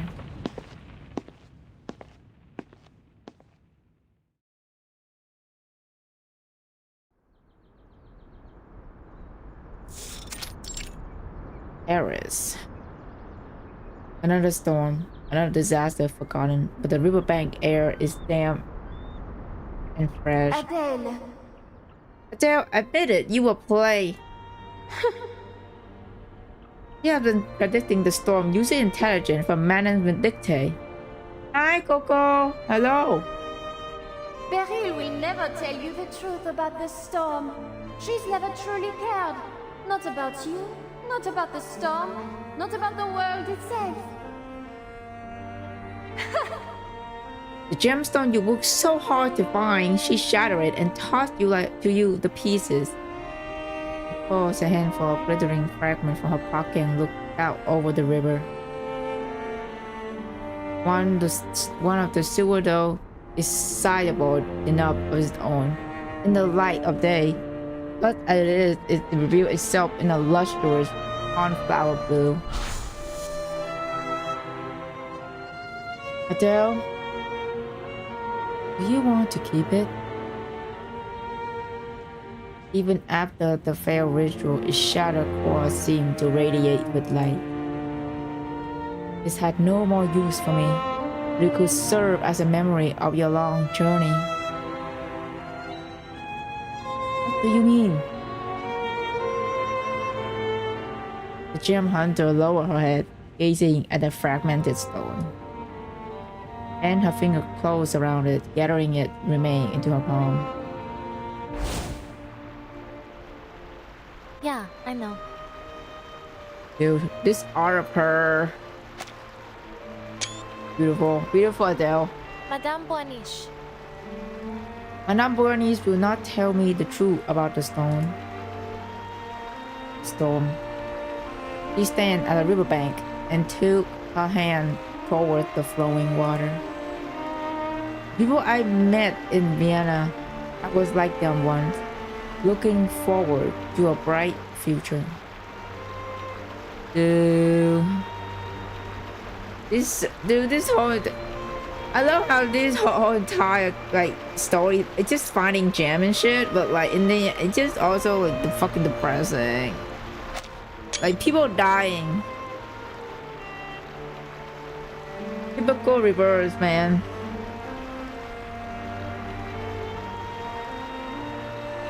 Just pure depression in this game. In a way, I think Mina and Patel were too. They never knew the storm was coming. And what would it matter if they did? There's nowhere to run. The storm has already changed everything. My fate? I've never had control over it. I doubt I ever will. Until now, I hesitate, always waiting for it to come. Waiting for the moment. Any moment when I might feel I've become a true tavernier. When I set out for adventure. Or when I find a way to appreciate the significance of gemstones.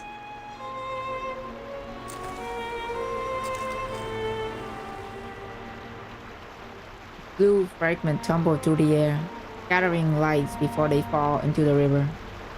My eyes still reflect the gem's blue flame. Gem used to promise forever. What does it mean now? Everything will be lost to time. Left unknown, unremembered, unappreciated.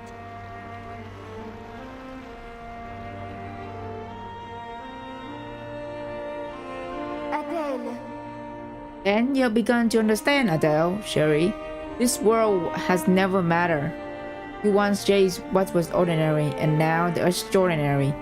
It is all the same. In a way, I wish I had tried to live that extraordinary life earlier. Maybe then that curse would have found me before I knew all of this. Now it's too late. Brilliant blue sharps strike the water and disappear into the river. The old world is long gone, you poor wretch. Areas stretched out around them, washed again by the storm. The familiarity of its skyline is only a facade. It is the new Paris is an old mask, one that does not belong to them. The wind of a new world rise. I will rediscover the true meaning behind these gems. Sooner or later.